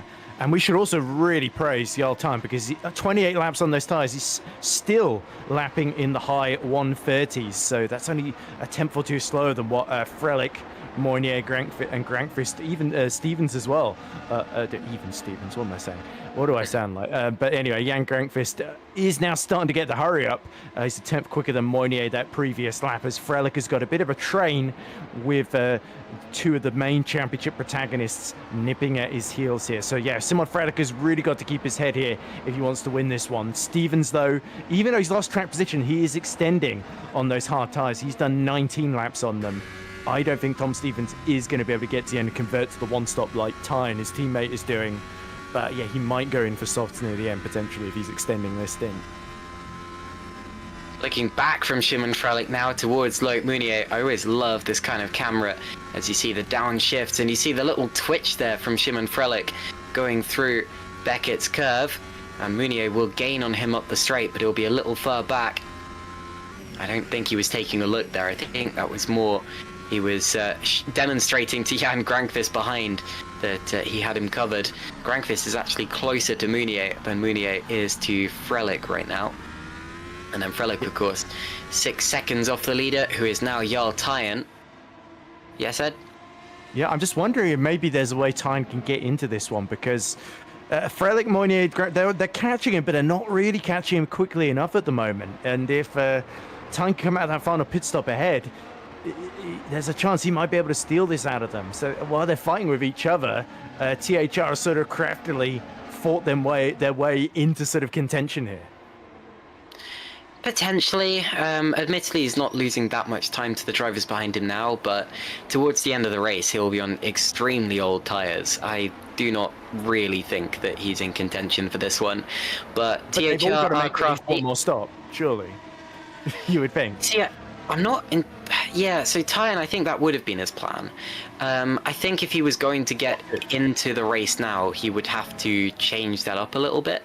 But you are right, he's potentially going to make one stop, and the drivers behind him are probably intending to do the same. You know what, I see what you're getting at there, Ed. I think it would still be an outside shot. I think he's still more of a dark horse in this one. But I see what you're getting at, and I think he is definitely worth watching, for sure. Yeah, it really depends if Moynier, who turns the DRS off very, very early there at the end of the hangar straight, doesn't really challenge Simon Frelick for track position here. So is he biding his time, or as Tyne finally does pit with 22 laps left to go, so he's got to put the mediums on. Yeah, so this is his, well, it's his second stop of the race, isn't it? No, and he comes first. Right, that's what confused me. My apologies. I thought he had already made a stop, but no, yeah, indeed, it is his first stop. He goes onto the mediums as he had to. Now, That's what confused me a little bit, because I didn't think that drivers were going to be doing 20... Actually, no, 21 laps on the mediums is doable. Oh, Meanwhile, have a look at Jan Grankvist. Jan Grankvist taking a look up the inside of Loic Mounier. They're going to touch. They touched wheels. He'll be on the outside for Luffield now. This isn't optimal, but there is grip out there, especially on the exit. Mounier is going to have to cover him off, and Grankvist is all over the AstroTurf. Nearly loops the thing around. There's not much grip out there, and now he weaves across, and that's a demonstration to Mounier as well that he's not happy with what just happened. This is the first time that we've seen these two drivers really go hammer and tongs and get on each other's nerves in these races. And, well, we love to see it. We love a championship fight getting a little bit spicy. Hopefully it stays at least clean for the rest of this race and the rest of this year. But what a spectacular bit of driving there that nearly resulted in Grankvist going spearing off the road. Yeah, you can tell Grankvist feels he got fed almost into the gravel there at Luffield. It was a bit marginal. I don't think it was necessarily intentional there from Mounier, but he was definitely very robust in how he defended his position there. I think he sort of was trying to leave enough space that, yeah, like you say, that Grankvist could go on the AstroTurf, but then he sort of lost the rear end, and good car control means that Grankvist hasn't lost any time or positions here, but that was a little bit tetchy, as you say, and Frelick will be loving this, because as long as they're fighting each other, they're not fighting him. So Grankvist is going to go at it again now. He's going to get a good exit to Aintree and the loop here, and he'll get the DRS open. So does Mounier, but look at the overspeed that Grankvist has got. That's going to be more than enough to get himself at least alongside Mounier into Brooklands. This is where they touched a lap ago. They touch again, and Grankvist is off. Grankvist is in the grass, and he drops to 6th position, 7th position. My goodness, what drama. And we saw it coming, because it nearly happened a lap ago. It was always going to happen eventually. Jan Grankvist spins off the road and drops right back behind Carlos Martin in the TOP. My goodness. Wow, that was very, very tense indeed. But, you know, I don't think Grankvist expected Mounier to just move away out the way for him. But, yeah, certainly he would have been hoping for a little bit more space. It was so marginal. We saw with Alex Ahos how easy it is to get it wrong there into Brooklands. And, yeah, that proved to be the case again. And, yeah, Mounier will be feeling he was lucky to survive that assault there. Oh, did Grankvist lose it on his own, actually? Oh. Yeah, so I think he was a bit nervous about going into the side of Mounier. He tried to, well, he asked a bit more of the car than the car could offer him, and he ended up just losing the grip. These cars are very finely balanced. They have all the grip in the world, but if you tip them to the side like that and they start to lose the effect of the aerodynamics, then they have absolutely no grip at all, and they're going to spin. And Jan Grankvist there found that out the hard way. I don't think there was contact between the two of them. At least that's not what triggered the spin in the first place, as Schubert and Kilk now pit. And there's a rather ominous yellow flag out there for a few seconds. But yeah, what absolute drama there between Mounier and Grankvist that nearly resulted in Grankvist taking himself completely out of contention in this race. It was quite a good recovery, actually, and he's still not out of this one. He's still in contention there in 6th position, but you have to assume he's got Carlos Martin as well on that lap. That's true, he is ahead now. And you've got to assume he's got flat spots on his tyres, and his tyres will be at higher temperatures and lower percentages than they should be. And we're going to see a replay now of the move he just made on Carlos Martin as he gets himself immediately back in the action. Yeah, and remember, he pit a couple of laps later than most of the other hard tyre runners here. He's been on them 13 laps, Milnek 16 laps, Stevens 23 laps, Mounier 15, and then Frelick 16. As we look at Hoekstra, the sole remaining green stripes. Oh, he just looped it round at Maggots and Beckett. Didn't quite arrive into Beckett's, actually, as he now finds himself making a big old sandcastle there, is poor Vopke. But still in this race, still in P20 and miles ahead of Kanani as well. So there's every chance that there's more attrition that Hoekstra could work his way in, as we see Machete making what will surely be his final stop. He's used 2 sets of softs. He's now surely got to go mediums to the end here, as that puts Jarl Tyne, who is setting personal best 129 frees, back into the top 10 behind Sergio Fletcher. You are right, you know. Jarl Tyne is a genuine contender in this race now, because everybody ahead of him still has to stop once, and he's only 13 seconds behind the leader. Big twitch from Rupert Machete. I think Tyne will at least lead the race again before the end, but there is also a good chance that some of the others around him will start to catch, as he'll be on quite old tyres by that point. But yeah, this has been played really well by Jarl Tyne in the THR. Knew that he had to do something different, and by extending that hard tyre stint as long as he could, and by not losing as much time as he maybe would have done, he really has got himself into contention. And you see him running 10th here. He's got Robin Panzer on his tail. Panzer should be quicker at this point. And I'm just going to double check how many pit stops Robin Panzer has made. Panzer made his last stop 11 laps ago. Will he have to stop again? He might well. Now that pit stop graphic that we just saw is inaccurate. Yeah. It never is. Grankvist, by the way, last lap he was about 9 tenths quicker than Milnek. And he's the fastest of the top 6 at the moment. This lap he was 4 tenths quicker, so Grankvist has really got the bit between his teeth. He seems very, very fired up after that spin alongside Loic Moynier, and now he wants to try and get back into 4th so he can challenge Tom Stevens. Remember, Stevens will be on much older tyres than both of them as well, so yeah, it'll be interesting to see if he tries to do something clever on strategy, much like we've seen Tyne do, whether the other THR is going to follow suit here, with Stevens in his home race sort of still running on the podium and getting the DRS from the back of Moynier, crucially still, and that's keeping him in play.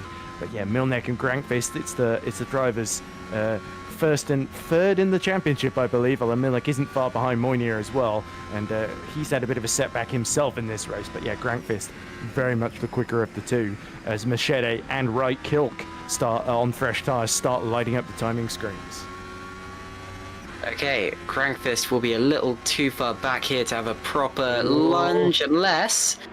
Well, he must have dumped the push to pass, because he is side by side with Maciej Winnick there, up the inside into Stowe.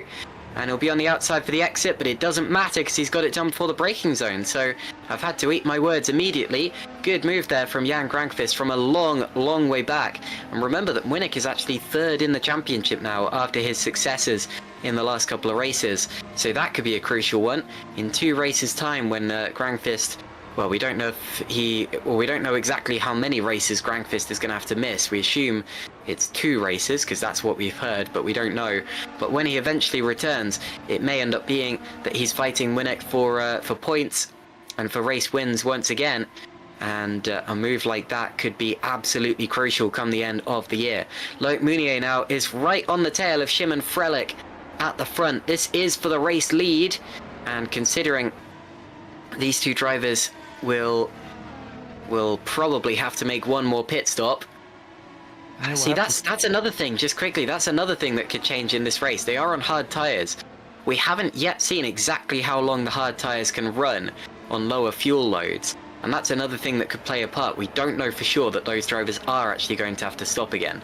That's Sven Schubert fighting with Dylan Fisher over 16th place, and Fisher's teammate Poom getting involved with Riot Kilk. But yeah, sorry Ed, I interrupted. Yeah, if Grankvist can somehow win this race despite spinning and losing about 4 or 5 seconds on that lap, that would be quite the story. Xavi Ross side by side with Carlos Martin. Oh, and it's the younger Spaniard that makes it through around the outside at Stowe. So Carlos will be a bit bamboozled by that. But yes, Xavi Ross has put in a really spectacular race to banish the demons of Montreal here. And now he's not far behind Milnek and Grankvist. Okay, Xavi Ross up into 6th position now. No points in GPVWC Super League just yet for the young Spaniard, but we know that he is capable of more than that. He proved that last time out in Canada, and I think it was just bad luck that stopped him from getting... Well, it was partly bad luck that stopped him from getting more than that. Xavi Ross now has Maciej Winnick in his sights, although doesn't yet have the DRS from him just yet. He's got the freshest hearts of anybody as well. He only pit about 12 laps ago, whereas everyone around him pit 18, 19, 17 laps ago, 20 laps ago, that sort of territory.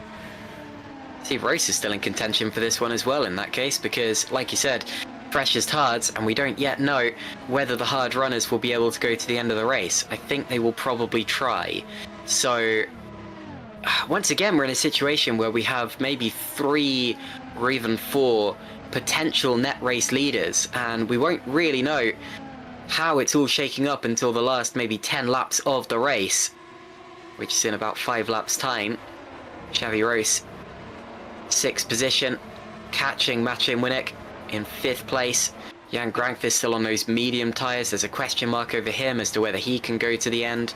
Jarl Tyen will definitely go to the end and has gained 17 places from his starting place, as you can see there. But how far up the order will that put him?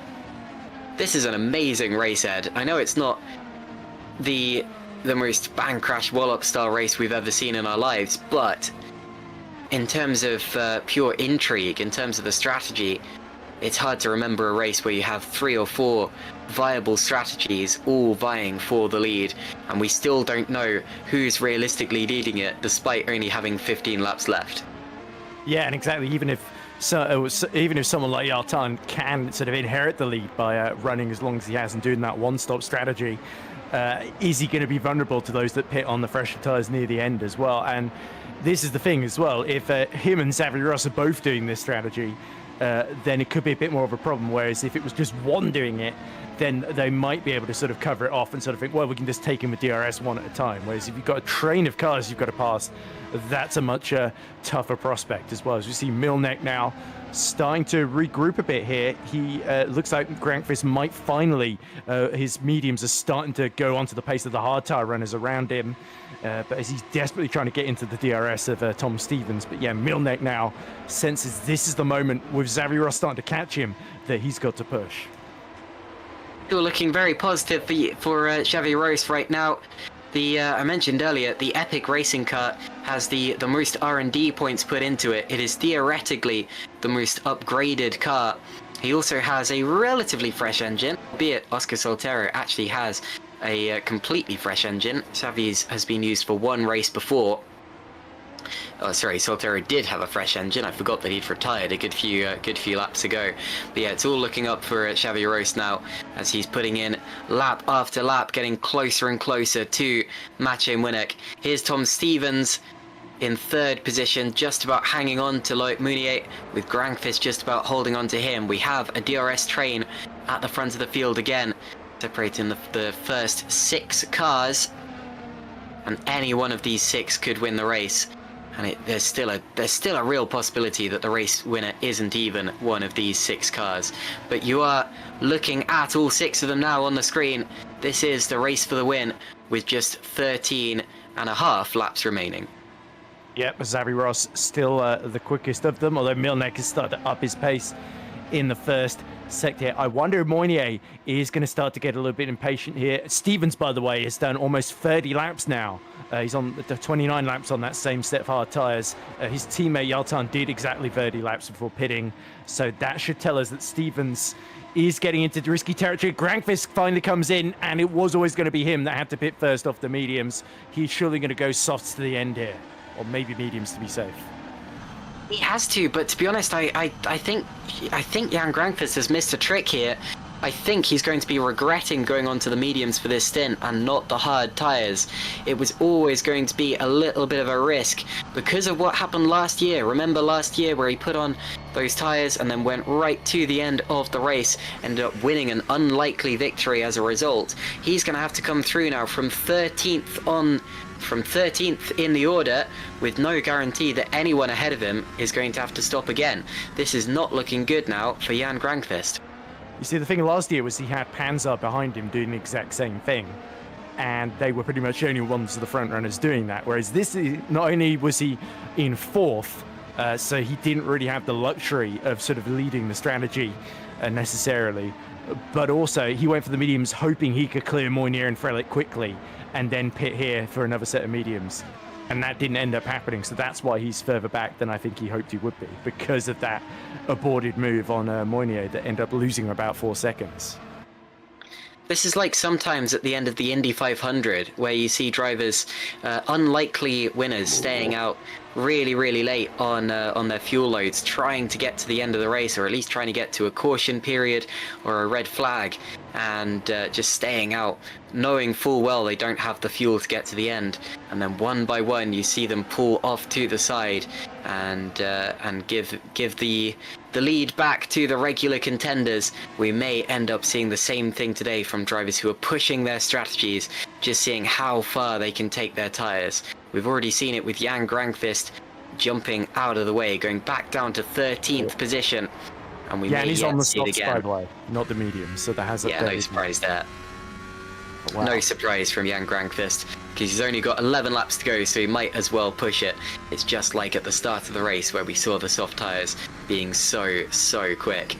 Looking back from Szymon Frelick now, he's being hunted by a pack of piranhas, and he has 11.5 laps to hold them off. He hasn't had to do too much defending just yet, because of course everyone behind is stuck in his DRS train, but there's always the opportunity that somebody could run out of push to pass and maybe won't be able to keep up anymore. It may well be that Szymon Frelick up front has had to use some of his to stay in the lead. And Loic Meunier, with that 0.7 of a second gap, will still have the DRS. You can see how early they're pulling across out of the racing line, and that's just, well, it's something the leader in particular is doing to try to break the toe of the cars behind. Jarl Tyen now side by side with Carlos Martin for 6th position. This is definitely 4th position, and a very crucial one for Jarl Tyen that he has to pull off to keep himself in contention for this one.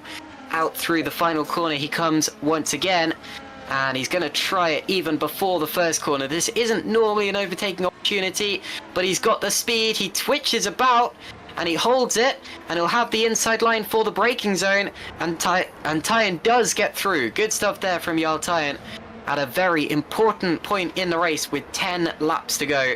Now, you don't normally see drivers pitting in the last 10 laps, so we have to assume that everything we're seeing now is the net order, with Frelick leading from Meunier, Stevens, Winnick, Ross, and Tyen. I say that with bated breath to see if Carlos Martin will get back through again, but it doesn't look like it. Martin stays 7th, and it's Rohr, Fletcher, and Panzer for the time being. The rest of the point scorers as it stand would be Machete, Granqvist, Shepard, Murnau, and Schubert. The FTR is having a good race, completely under the radar here, partly due to attrition, but also Lucas Murnau's done well. And I saw someone put in the YouTube chat earlier that he's apparently racing with a damaged knee, and I don't know how reliable that or how that's happened, but if that is the case, excellent drive from Lucas Murnau here, Ed. Yeah, let's hope he's only got to do 10 more laps, but there could well be a couple of points in this for Murnau now, as you can sense at the back of his train Ross on the freshest tyres, but he's just ended up stuck behind Mielnik because of the DRS train effect. And is that what Jarl Tyen, who himself has pit even later than Ross? Ross has done 18 laps on these hards, Tyen has done 12 on the mediums. Yeah, he had 14 lap fresher tyres than Martin. So it was no wonder he was able to go for that ambitious move at turn 1. As we see Mielnik starting to get very close to Stevens. Stevens could really start struggling here because he has done 33 laps on those hard tyres. They are going to have to do another 9 more as well. And Stevens is really going to have to defend like crazy to hold on to this, what would be a really against the odds podium for THR, given how much they struggled in qualifying and given the risks they've had to take in this race. Meanwhile, Jan Granqvist setting fastest laps of the race has cleared Shepard. He's catching up to Ruben Machete. So Jan has got a great chance to finish in the top 10 here, but I don't think he's going to be able to catch up to the likes of Tyen and Martin in the top 7. Right, Kilk there, 17th place, going up to 16th ahead of Jorge Martinez in just Martinez's second GPWC Grand Prix, not 7th, second. Now, in terms of the fight for the lead, it's also worth remembering that 2 of the top 5 drivers are yet to win a race in GPWC Super League and are going for their first victories today, with those being Xavi Roos, who is in just his 3rd Super League start, and the race leader, Szymon Frelick. What a fantastic result that would be for him. Granqvist now going, and something's happened to Roos. Roos is dropping down the order, and I think we may have lost him. He DNFs. Xavi Roos, who I was just talking up as a potential race winner at the end of this one, is unfortunately not going to finish. My goodness.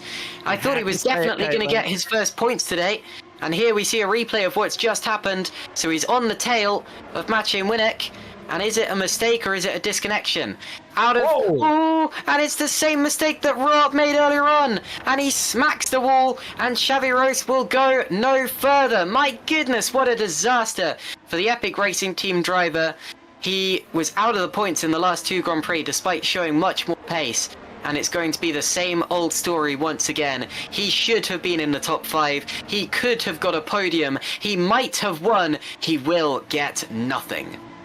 That is absolutely tragic for him, isn't it? And so easy. You saw Milnek had a little moment coming out of Stowe, but then Xavi Ross had a much bigger one of his own that ended up ending his own race. So, of course, everyone behind will be grateful. That moves them up a place.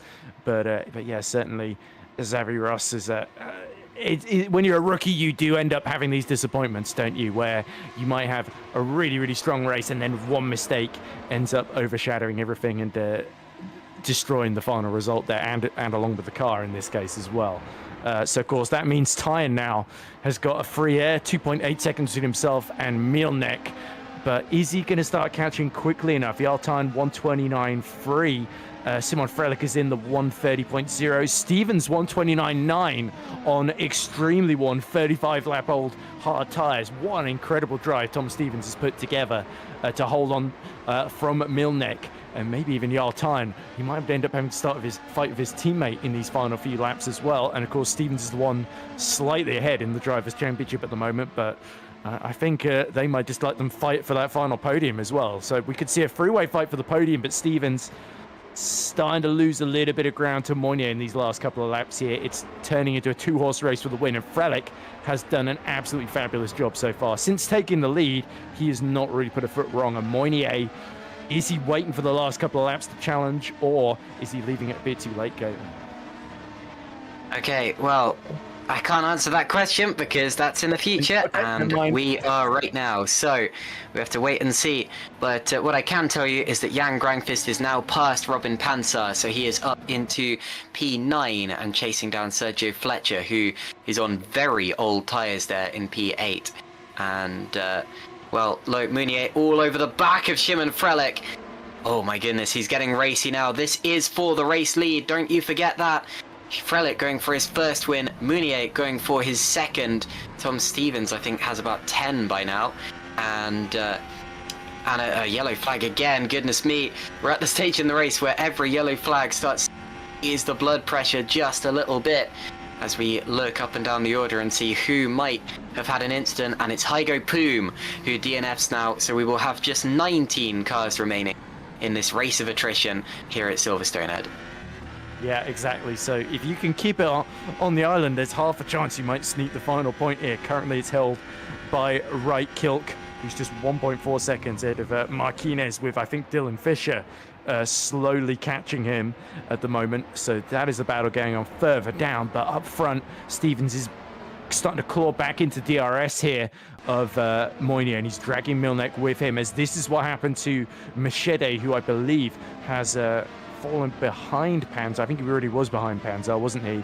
As he had he's had an off track at Kops there, but luckily has the presence of mind to just go right off the curbs and not spin it round. But Hygo Poom, unfortunately, are we going to see the AK Hero disconnected here, or does he have a moment where he doesn't save it in time? Yeah, there we go. Snap at the rear, and that is a one-way ticket straight to the barriers for Hygo, who has not had a great deal of luck at this race, and the engine has decided to erupt at that point as well, with black smoke puming all over the place at Silverstone. I've invented a new adjective there, Caitlin. Puming. Puming, my goodness.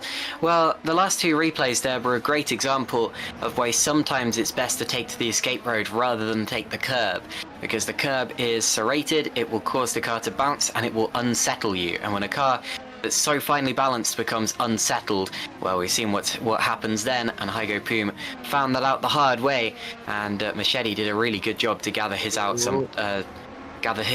as up the inside there comes Jan Grangfist, and he gets another place. That's on Sergio Fletcher here. I still think he'll be beating himself up about the strategy today. He got it so right last year, and not quite so right this year, and now he's got another second or so to find in order to pass Stefan Rolt, who is up ahead of him. But anyway. He has been absolutely flying though in this final stint. I think in terms of damage limitation, P6 would be exceptional, but he's still got to make already. Yeah, he has, yeah. Well, they were all in a train behind Carlos, who's really starting to struggle, because you can see he's dropped about 4 seconds behind Tyan, who is still 1.6 behind Milnek at the moment. So Yeah, I think there's really 5 drivers in that fight for the win, but at the moment, Frelick is doing enough. And I think the big question mark is whether Stevens, 37 laps now on those hard tyres, are they going to be able to hold up, or is Milnek going to get a chance at him in these final 5 laps or so? A little bit wide there for Royal. Grankvist is definitely more hooked up now, definitely has the grippier tyres into the final chicane. On this particular lap they go, they will have 5 more laps when they cross the line. Grankvist will keep on climbing for as long as he can, but he's against the clock here. Through Abbey and then Farm Curve, these 2 curbs, 2 corners completely flat out, and then the heavy braking zone. That's very close to the inside of Stefan Rohl's car. Now he's got to go around the outside into the loop, and he's got to trust that Rohl doesn't understeer into him, but he does go through Jan Grankvist into 7th position. Now he's catching Carlos Martin, who is not going to make it easy for him. Not that anyone else has done, of course, but Carlos Martin in 6th position. Of course, TOP Esports on for a good double points haul here today, with Frelick in the lead and Martin in 6th position.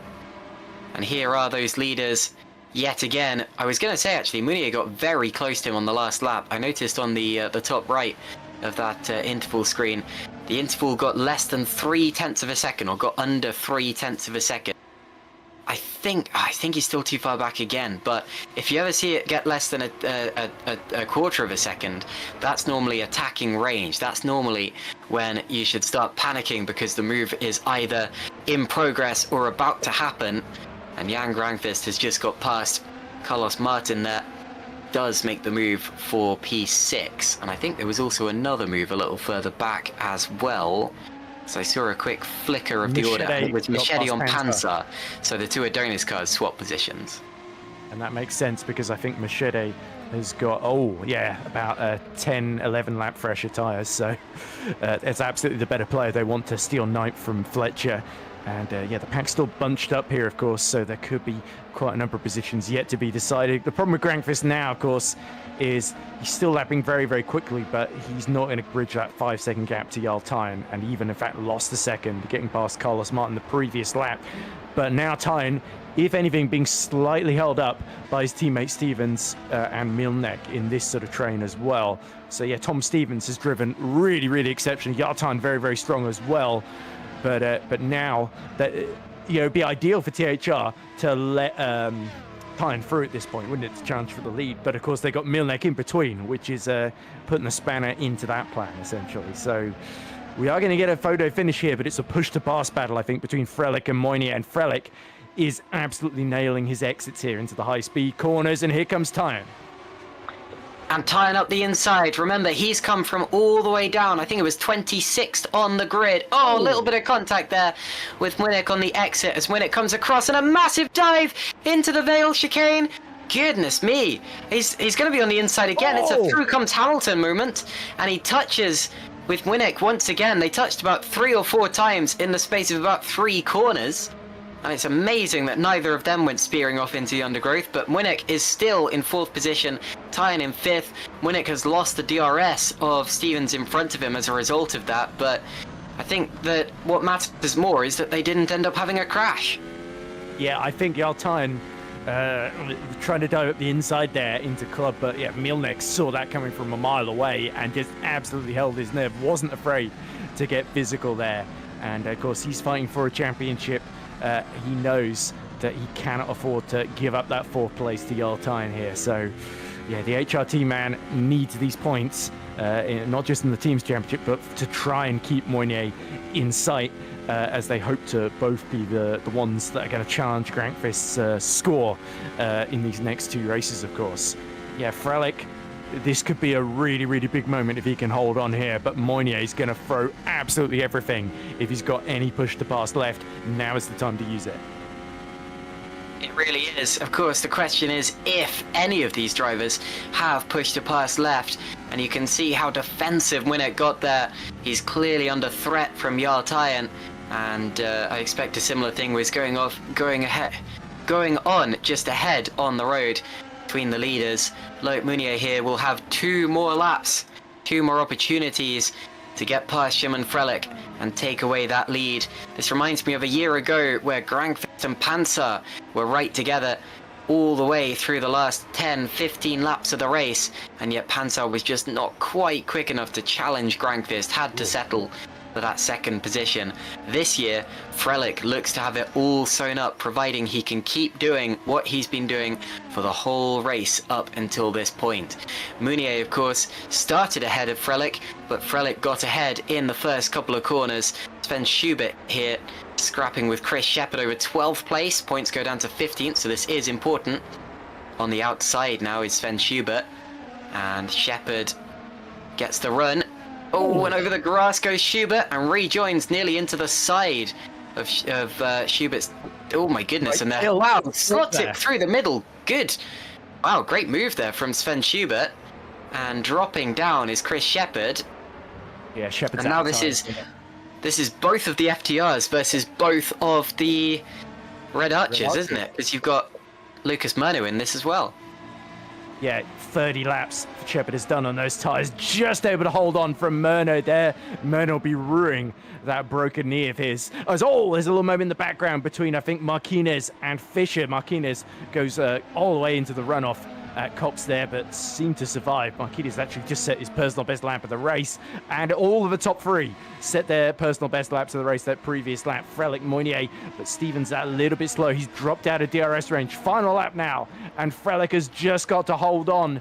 But can he hold on, or will Loic Meunier steal the win from him? A critical end to this race now, as Grankvist is only 1.5 seconds behind Tyen, as him and Milnek squabble for fourth. So here's the showdown on the last lap in Silverstone. Frelick pulls away to avoid giving Meunier unnecessary tow. Meunier just has to stick with him now through the tighter corners like Brooklands and Luffield. He'll get a run up through Woodcote. Big twitch from Frelick. And Meunier will like the sight of that. He'll get closer and closer up through Copse now. The trouble is, this is a tough corner to follow your opponent through. The same can be said for Maggots, Beckett's and Chapel. So the question is going to be, how close is Meunier on the exit here? And will he have one more chance up into Stowe? This is his last opportunity. He's got to get it right. I don't think he's close enough. He's half a second back. He'll have the DRS. He'll be using all of the push to pass. Frelick will use all of his as well. Here he comes. He makes a move. They touch. They run wide. And Meunier's going to get it. But Frelick's still on the inside. This is for the lead. Don't you forget. 2 corners to go. Meunier's got it. That's unbelievable. Out of the final corner. And Loic Meunier wins his second Super League Grand Prix in tremendous circumstances. What a Grand Prix. Meunier wins. Frelick is second. Stevens third. Winnick fourth. Jarl Tyen up 26 places to 5th in the end. He is my driver of the day. Jan Grankvist, 6th position despite an unfortunate second stop. Then it's Carlos Martin, Stefan Roth, Sergio Fletcher, Ruben Machete, then Panzer, Schubert, Kilk, Shepherd and Murno will round out the points. Great drive from Murno there as well. I think those are his first points in Super League, unless I'm very much mistaken. But wow, what an incredible finish we have just witnessed here. And Frelick will be absolutely kicking himself for not sticking to that inside line. He moved back across, and then due to the one move of defense rule, had no defense left for Loic Meunier. And Meunier was just able to send it. Hashtag send it up the inside. It was close. I think they did make contact actually, but I'm going to put that down to just hard but fair racing. Look how far back he came from. Look how blistered his tires are. He had barely any grip left. He did hit him. There was side-to-side contact. I do think that was fair though. I think it was rough. But hey, rubbing's racing, and Loic Meunier makes the move stick and gets the victory on the last lap in Silverstone. Ed, what do you think of that? Well, I did think he was going to leave it late, and I did say so. I didn't imagine it was going to be quite that late. That was an incredible end to the race, and we rode on board with Frelick now. Heartbreak for him to lose his first win in those circumstances. He will feel that Meunier pushed him very nearly off track through Stowe there. He still had the inside. It would have been risky, and yeah, he just avoids actually making contact with the spark on the exit there through Club. But you can feel Frelic's disappointment there. But yeah, look, Moynier, he saved his push to pass. He planned it. He let Frelic weave around, break the toe, gain that sort of false sense of security coming out of Chapel, and that was when he picked the moment to strike. And I just two small corrections. Yartine going from 26th to 5th is again a 21 places, not 25. And also Lucas Murno in 15th. That is not only his first point, but his first finish in Super League. So on that front, you are absolutely correct, Kevin. Fantastic. Well, here you see the full results. Loic Meunier wins from Shimon Frelic. Shimon, I think, might actually protest that, but if I was a steward, I'd let that slide. Tom Stevens in 3rd, and then Maciej Winnick 4th place. Yartine 5th. My goodness, what a drive from him. Up 21 places, as you say. I just got a bit confused by the fact he finished in 5th place. And with the special livery for the Cats charity, that is... What's the charity called again? Let me just double check that. Cat Foundation, wasn't it? Yeah, Cats Protection charity. There we go. So Cats Protection getting some good screen time there, with Yartine climbing up into 5th place. Then it's Jan Grankvist P6, Carlos Martin P7, Stefan Rohr P8, Sergio Fletcher P9, and Ruben Machedi is in P10. Oh my goodness, and as we catch our breath, or attempt to at least, Robin Pansar P11, Sven Schubert P12, Riot Kilk, then Chris Shepherd and Lucas Murno, who does score his first point in League. Just missing out were Dylan Fisher, Jorge Martinez, Wopke Hoekstra, and Osama Kanani, who does actually finish his maiden Grand Prix here with GPVWC Super League, and that is not bad actually. I know he's not necessarily the quickest driver, but at least he has brought it home in one piece, and that's more than can be said for the following drivers. Hygo Poom retired, as did Xavi Rose, Alex Laho, Oscar Soltero, Stein Hangraf, Tomasz Vok, Jakob Egalalu, Pascal Pollant, and Mark Schluter. And of course, Alessandro Maggio unfortunately did not start the race at all due to that disconnection, that power cut on the formation lap. Okay, so after that dramatic race, we await our winners and our top performers into the commentary booth for the interviews. After crossing the line there, he's apparently been, I imagine, screaming for a full 5 minutes now. Sorry, yeah? I think Leon Moynier has been screaming by the sounds of things, almost as much as his fans have. So whether he's got a voice left to talk to us, I don't know. But yeah, we have got one driver waiting to talk to us, and that's Ruben Machedi. But yeah, half the season gone then, and still half to go. Yeah, we are at exactly the halfway point in the calendar. You can see the races remaining there. Germany, Belgium, Hungary, Italy, Mexico, Singapore, Brazil, and Abu Dhabi in the UAE. And if the first half of the season has been anything to go by, then this is going to be unmissable. We're going to go to our interview room now, because we do have a couple of drivers dropping in. Sorry, Ruben, I brought you in mid-conversation. But yeah, while we still wait for our podium finishes, we can talk to our first driver, Ruben Machedi, P10 at the end of that one. How are you feeling about it? Well, today was just a struggle. I didn't feel connected to the car, and yeah, I don't know. Strategy-wise, it was absolutely not optimal. Yeah, but still happy to finish up P10, considering I basically started today with practice and I didn't do many laps. And yeah, the overall feeling in practice was already not so great, and in the race it got just worse. So yeah, lots to improve, but I'm happy with the points I got. Yeah, I would be too. Top 10 is not bad at all, and that continues your streak of top 10s in GPVWC Super League. You've got 3 in the 3 races you've done so far this. Could you just shed some light quickly on what the situation is? Because obviously you're driving the car that was occupied by Matthew Williams, and we haven't really heard about why you're in that car rather than Matthew. So can you shed some light on what's going on there?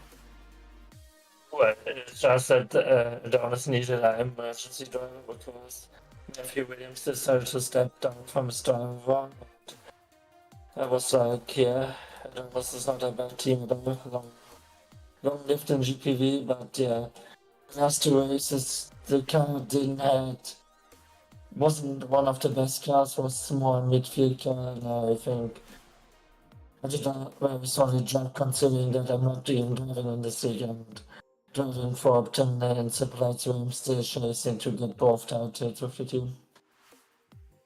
Okay, we had a few connection issues there. I think you're cutting out a little, but can you just repeat for a second? Did you say Matthew Williams stepped down from his role, so we're not expecting to see him back? Yeah, exactly. He stepped down from his role of driving, and Adonis needed an emergency driver, so yeah, I was just there. I had the time, had the motivation, and yeah, that's it. That's fair enough indeed. You mentioned in the YouTube chat just now that Silverstone is one of your weak tracks. If you're intending to continue in this series, and also I guess that is a question I can ask you whether or not you are intending to continue with Super League. But just quickly, if you are intending to continue in this series, how do you feel about the remaining European tracks coming up, like Germany, Belgium, Hungary, Italy? You're looking for slightly better from those? Positive about the next races. To answer your first question, if I'm gonna continue in this race in the series, I'm gonna do one more race in the series, as it's allowed for the emergency drivers to have 4 races. But my plan is to finish it with Optim and to get both titles. Yeah, that does make sense since you're leading SL2, so I wouldn't be surprised, or I'm not surprised about that. But great to hear that you're feeling positive about the next couple of races, and yeah, really good job today to finish in P10. Thank you. Thank you very much. All right, I am going to hand over to our regular interviewer now, Ed. Ed, we still are waiting for our race winner. In fact, we're waiting for anyone who just finished on the podium, but we can, of course, bring in our championship leader, Jan Grankvist. So if you would. First of all, hi Jan, good to see you. How are you doing? I'm alright. How are you guys? Yeah, doing okay. Thank you very much. But Just yes, climbing Ed, down off the ceiling. it's all yours from here. Thanks. Okay, so I'm just going to be a little bit quiet to not wake up my brother, who I think is trying to get to sleep in the other room. But nonetheless, we can do an interview. So joining us now is the man who started 4th on the grid, went for a bold strategy gamble on the mediums at the first pit stop. Ultimately, there was a little bit of a spin while fighting with Loic Moynier, who went on to win the race, and he finished in 6th position. So, Jan Grankvist, obviously, this is your last race before I believe you're going to have to miss the next 2 at Hockenheim and Spa, as you told us a few weeks ago at Montreal. And obviously, is the disappointment more with the spin when you were side by side with Moynier, or is it more with the strategy going for the mediums when everybody else went for the hards? It looks like everybody watched your race here last year where you won, didn't they? Yeah, about that actually, it's a perfect reflection of what happened last year, and that's what actually annoys me the most. Not really even the spin, not the result, but just how boring the race is. I believe I said that the last time as well in the interviews.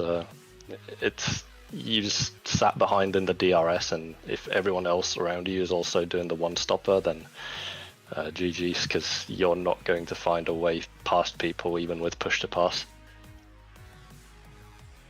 Yeah, certainly. It seems everybody learned too well from you and Robin last season then.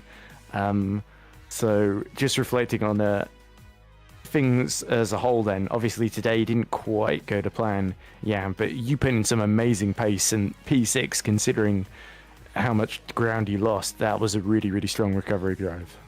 Yeah, I guess I decided to do something that was exciting. I think there was definitely a better strategy call there for me, but I just stopped thinking for that moment, and that's why I'm in P6. But either way, I want to congratulate Shimon for the P2, and Loic, a good drive, but to be honest, I think he pushed me off illegally at the exit of Luffield, so gonna have a closer look on that. But either way, well raced from the top 3.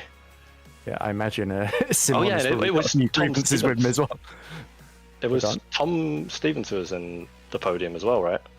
He did, yeah. He did, what was it, nearly 43 laps on the hard tyre after pitting after lap 9. Yeah, sharp with the mad recovery drive, so congrats to them as well.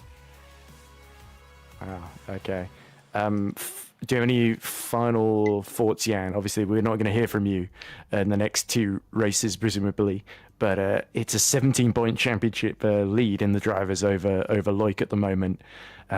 So there's a high likelihood if Loic scores a couple of top 5s, top 4s in the next couple of races that you might have to do a bit of catching up when you come back for, when's that next round after? So what's the one after Spa? It's Hungary, I believe. Yeah, you can't win them all, but I'll be back. Excellent, and we look forward to it. And from your point of view, of course, let's hope that your direct rivals have a little bit of misfortune here and there that saves you a little bit of a heart attack while you're watching on holiday or whatever it might be that you end up doing in the summer. So have a good break, Sure. Jan, and we look forward to hearing from you when you come back. And well done on recovering today, because obviously a few setbacks, but you never gave up, and that's what we love to see. Yeah, thank you very much. See you then. Thank you to you too, Jan. So, as we let our reigning champion leave the commentary box, who shall we talk to next? Shall we drag in... let's go for Simon Frelick, and then we'll drag in all of THR, followed by FTR, I guess. But yeah, let's hear from the man who led so much of this race and missed out right at the end from a TOP, Simon Frelick. So, Simon joins us now. And, Simon, it was looking so good. You took the lead from Milnek and Moynier in the early phases. You had the one stop down. You had a comfortable gap to Loic Moynier. Even going into that final lap, it looked like that his charge was going to come a little bit too late. Unfortunately, he'd saved that little bit of push to pass. There was a little bit of contact into Stowe, and my heart has to go out to you because you've driven such a strong race all the way through, your best performance of the season by far, and to lose out right at the end in such a marginal move, there's few ways more heartbreaking to lose. But I mean, from a personal point of view, Simon, I think you really put in an absolutely consummate drive today. So congratulations on that front, but commiserations on is it fair to say stolen? I think maybe from your point of view, yes, that it was taken out of your hands right in the last couple of corners there. Yeah, I'm just gutted. I feel robbed.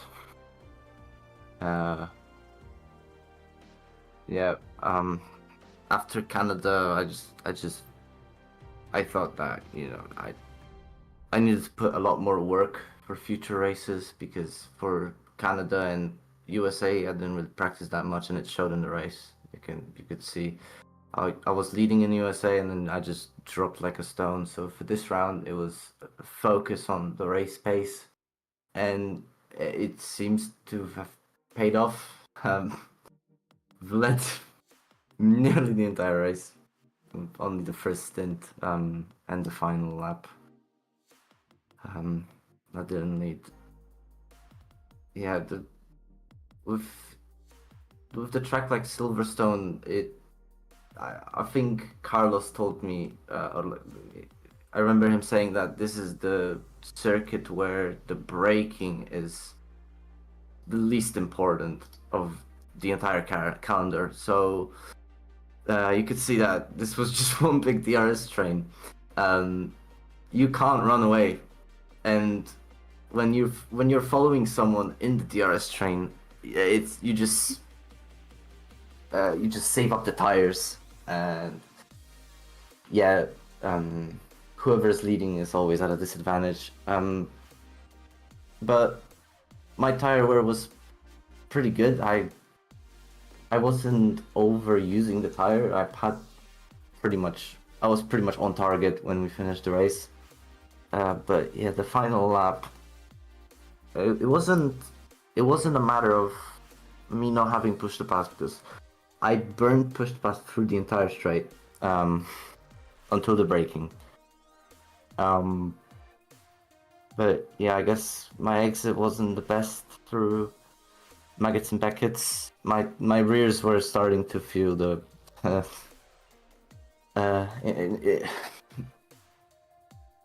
they have taken their toll throughout the race, and yeah, I don't know. I've looked at at Stowe. There was contact, so there might be some DC stuff about it. I'm gonna Okay. say about that. I don't feel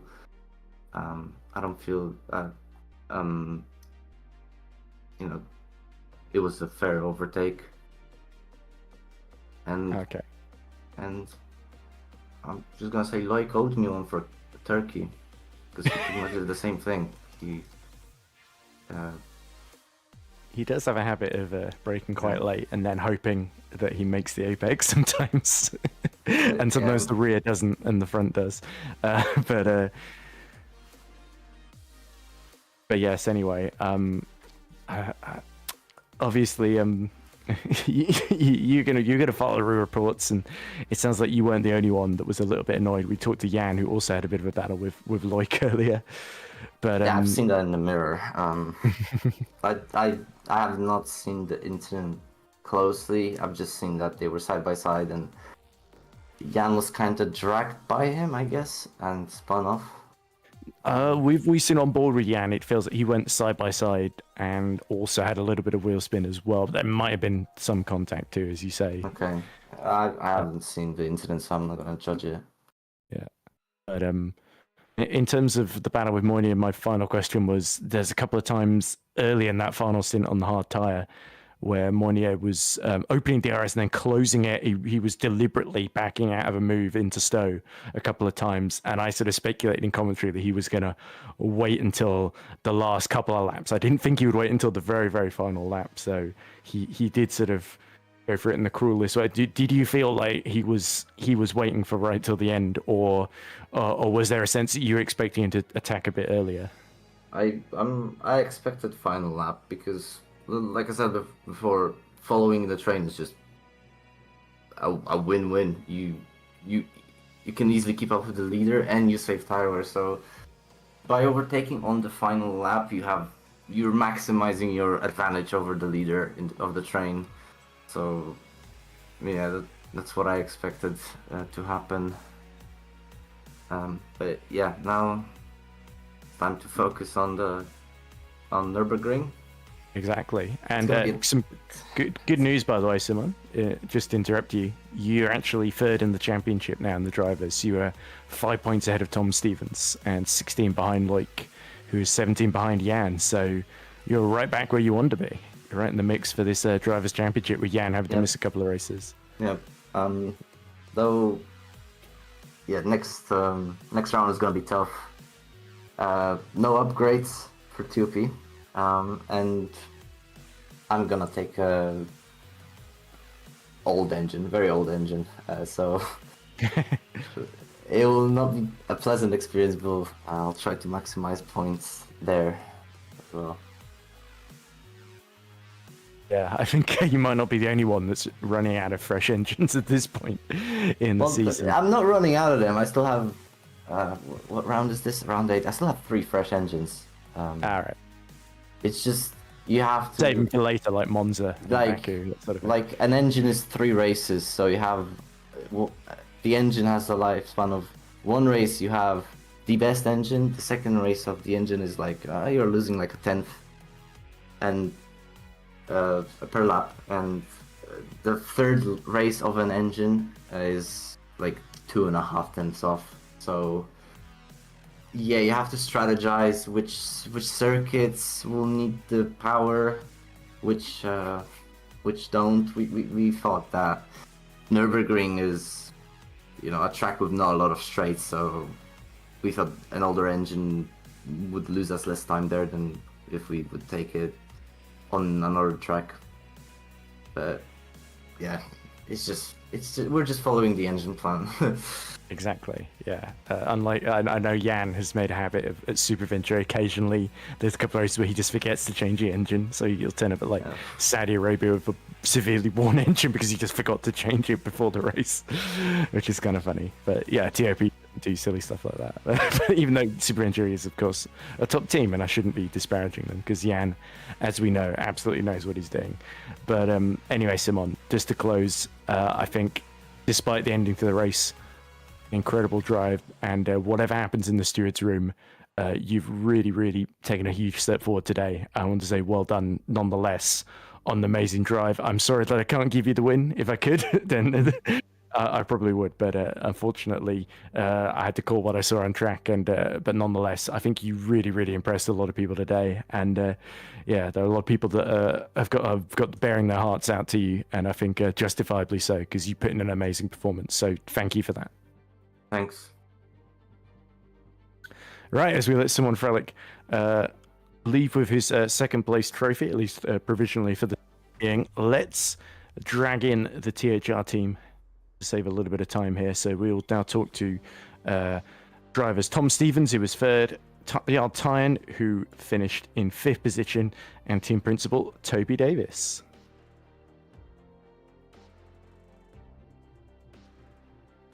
We're now joined by the THR team, Tom Stevens, Jarl Tyen, Toby Davis, and let's start with Tom.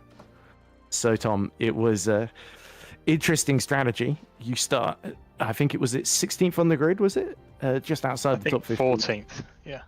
14th. Oh, sorry, I'm I'm doing you a disservice there. But you were in the middle of the pack in those first few laps. After about 9 laps, you pit off the soft and then decide to spend the next 43 on the hard tyre. It was a monster final stint, and you were able to use the DRS from Moynier, Frelick, and for a brief time Grankvist when he was ahead of you. You were able to use that DRS to stay in play there. So you got a good view of all the action, but towards the end, you were really having to defend from Milnek and your teammate Jarl as well. So an incredible job to hold on to that podium from a race that looked initially pretty unpromising. Yeah, after qualifying, things weren't looking too great, but we knew we had a fantastic race package, and there was still a good result out there somewhere, but it was going to be difficult. So starting P14th, I think Jarl down in 26th. We didn't see him until the end of the race. But wow, I mean, yeah, after we pit on about lap 10, because there was just a huge train. I think the person up front was just maintaining the pace, trying to manage their tyres, and everyone, yeah, it was just impossible to pass. So Toby took the call, and we pit ridiculously early, like ridiculously early, and we managed to go about half a second to a second a lap quicker on the hard compared to the people that were still out there. And by the time the leaders had boxed, I was right with them, like in the net lead. So from then on, it was just about managing my push to pass, ensuring I stayed in the DRS, and then, yeah, managed to just about hang on to a podium. Pretty happy with that one. Tom, can I just jump in really quickly, because that was a tremendous recovery drive after qualifying, and I'm actually going to change my driver of the day and give it to you quickly. You are not fooling anyone. We can clearly see that Gunter Steiner is your race engineer now. Please, can you comment on that rumor? Gunter Steiner.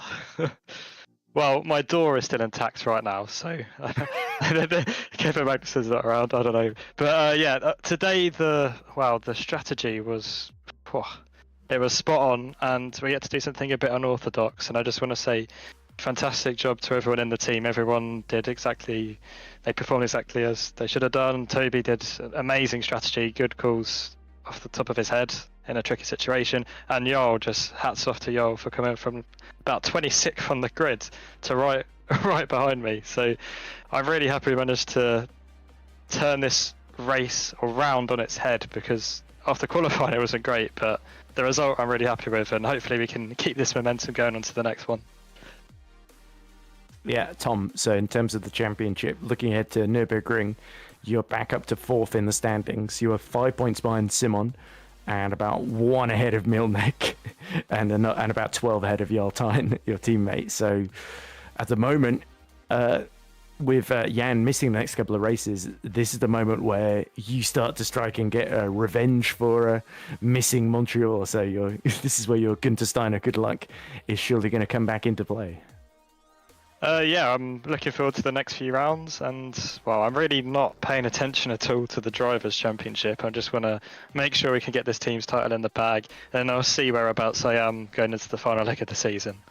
Well, you are THR, I think, 11 points ahead of Super Venturi now.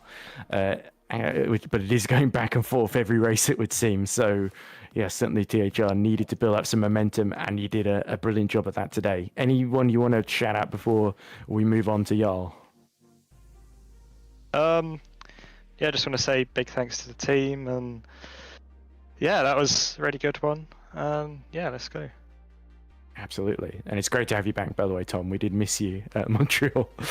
And moving on then to Jarl Tyne, who started in 25th on the grid. Was it 26th? Yeah, there we go. Wanted to be slightly flattering, but of course there was a bit of controversy surrounding that with the grid penalty from Suzuka. That had been, obviously, it sort of helped that you crashed. Did you crash, or did you just spin off at the end of qualifying at Stowe, I think, while you were on a pretty decent lap? So you wouldn't have started that high up anyway, so it was kind of convenient to get the grid penalty out of the way. But nonetheless, you had quite a lot of ground you had to make up. And that first stint, you did 30 laps on the hard tyre, which I thought was impressive until Tom then did another 13 additional ones on his set. And then in that final stint, you saw there was that train ahead. Xavi Ross crashed out in front of you. Weren't quite able to get ahead of Milnek, but nonetheless, the strategy really played into your hands, Jarl. And even on road worn hards, you were matching the lap times, even going faster than some of those on the mediums and the softs then. So you've got to say, a good day's work. Yeah, I mean, you've pretty much summed it all up. It's kind of my job. I don't think I could have hoped for much more today. I mean, yeah, there was a lot of traffic and time lost in that first stint, especially in the opening 10-15 laps. There was a couple of people I lost 3-4 seconds each, and the gap to the lead was like 12-13 seconds at one point, and obviously I clawed it back, which just proves how quick this setup is in the race term. We just need to figure out the qualifying side. That's our real big struggle. Obviously for me, I would have started at the back anyway, considering the penalty. So P16 for me was actually the best I hoped for. If I was going to start a little further down, it was either get pole and start P11 or P16, because then I could choose the hards. Choosing the hards was obviously the best strategy for us if you're starting further back. But yeah, just overall pretty happy with everything. Tom drove fantastic. Toby made great calls. We were all in sync today. It was a lot of fun. Yep. So you've still been bringing the points in, Jarl, and that's kept the team very much in play in the team's table. We're looking forward to Nürburgring. Good track for you. Do you think you can get back on the podium there, or is this just going to be a case of seeing as it comes? It definitely depends on our upgrades. I think we should target similar positions as today. I think definitely top 5 is our target. And historically, Nürburgring has been a good track for me on iRacing. We'll see how it is on R52 though. Well, I'm led to believe there are similarities between iRacing and R52, yeah, but not as many as one might think sometimes in terms of the handling intricacies. But anyway, congrats on the comeback drive, Jarl, and yeah, let's hope we keep hearing from you after more strong point scoring drives, because it's always a pleasure to talk to you. Thank you much. And finally, moving on to team principal and team owner Toby Davis. Well, Toby, we heard Tom praising your strategy calls today. Sounded like a busy one on the pit wall for you. And I was saying in commentary, it felt a little bit like you had watched last night, this race last season, where Jan and Robin did the 2-stop, and THR lost out on that occasion. No, it was the 1-stop, sorry, and THR lost out doing the 2-stop. On this occasion, you guys decided to go for the 1-stop, and it was Jan that ended up 2-stopping and losing out as a result there. So I imagine this is feeling like a day where after qualifying, you probably had your head in your hands, and after the race, you're probably feeling pretty satisfied. I'll be honest, I'm so proud of these guys. Jarl especially puts a lot of time and effort into working on the setup behind the scenes and trying different options and working on different directions we can go with the whole sort of style of the setup and what we can do to achieve the best results. And it's days like today that make me so proud of the team. Yes, we got the strategy absolutely right, but I don't drive the car. I've sat here since start of 2021 when THR rejoined the career ladder and watched people driving around in circles. So I have a pretty decent idea of what's going on, but I don't drive the cars, and Tom and Jarl in different ways drove exceptionally good races today. Jarl making that one stop work from 26th and having the pace and the ability to stay at the front. For what really helped him was that second part of the first stint, when he was on hard, he had such good pace that everyone who had stopped was actually the same pace as him, and it meant that when he boxed, he was able to come out only 13 seconds off the lead. That's where it sort of all went really well for him, and then he got by a couple of drivers to held him up, but he got by most of the traffic pretty easily. And on another day, if he'd have got through Carlos Martin and Maciej Mlinek just that little bit quicker, perhaps could have even been on for a podium, which is astonishing from 26th. And then Tom, we decided on the fly to go for a huge undercut, and it really worked, and I'm so proud of him for doing 42 laps on a set of hard tyres and finishing on the podium. It was superb. And I was a bit down before the race, just generally. No real reason for it. It's one of those things. Just got a couple of things going on at the minute, but so I didn't really want to be here, to be honest.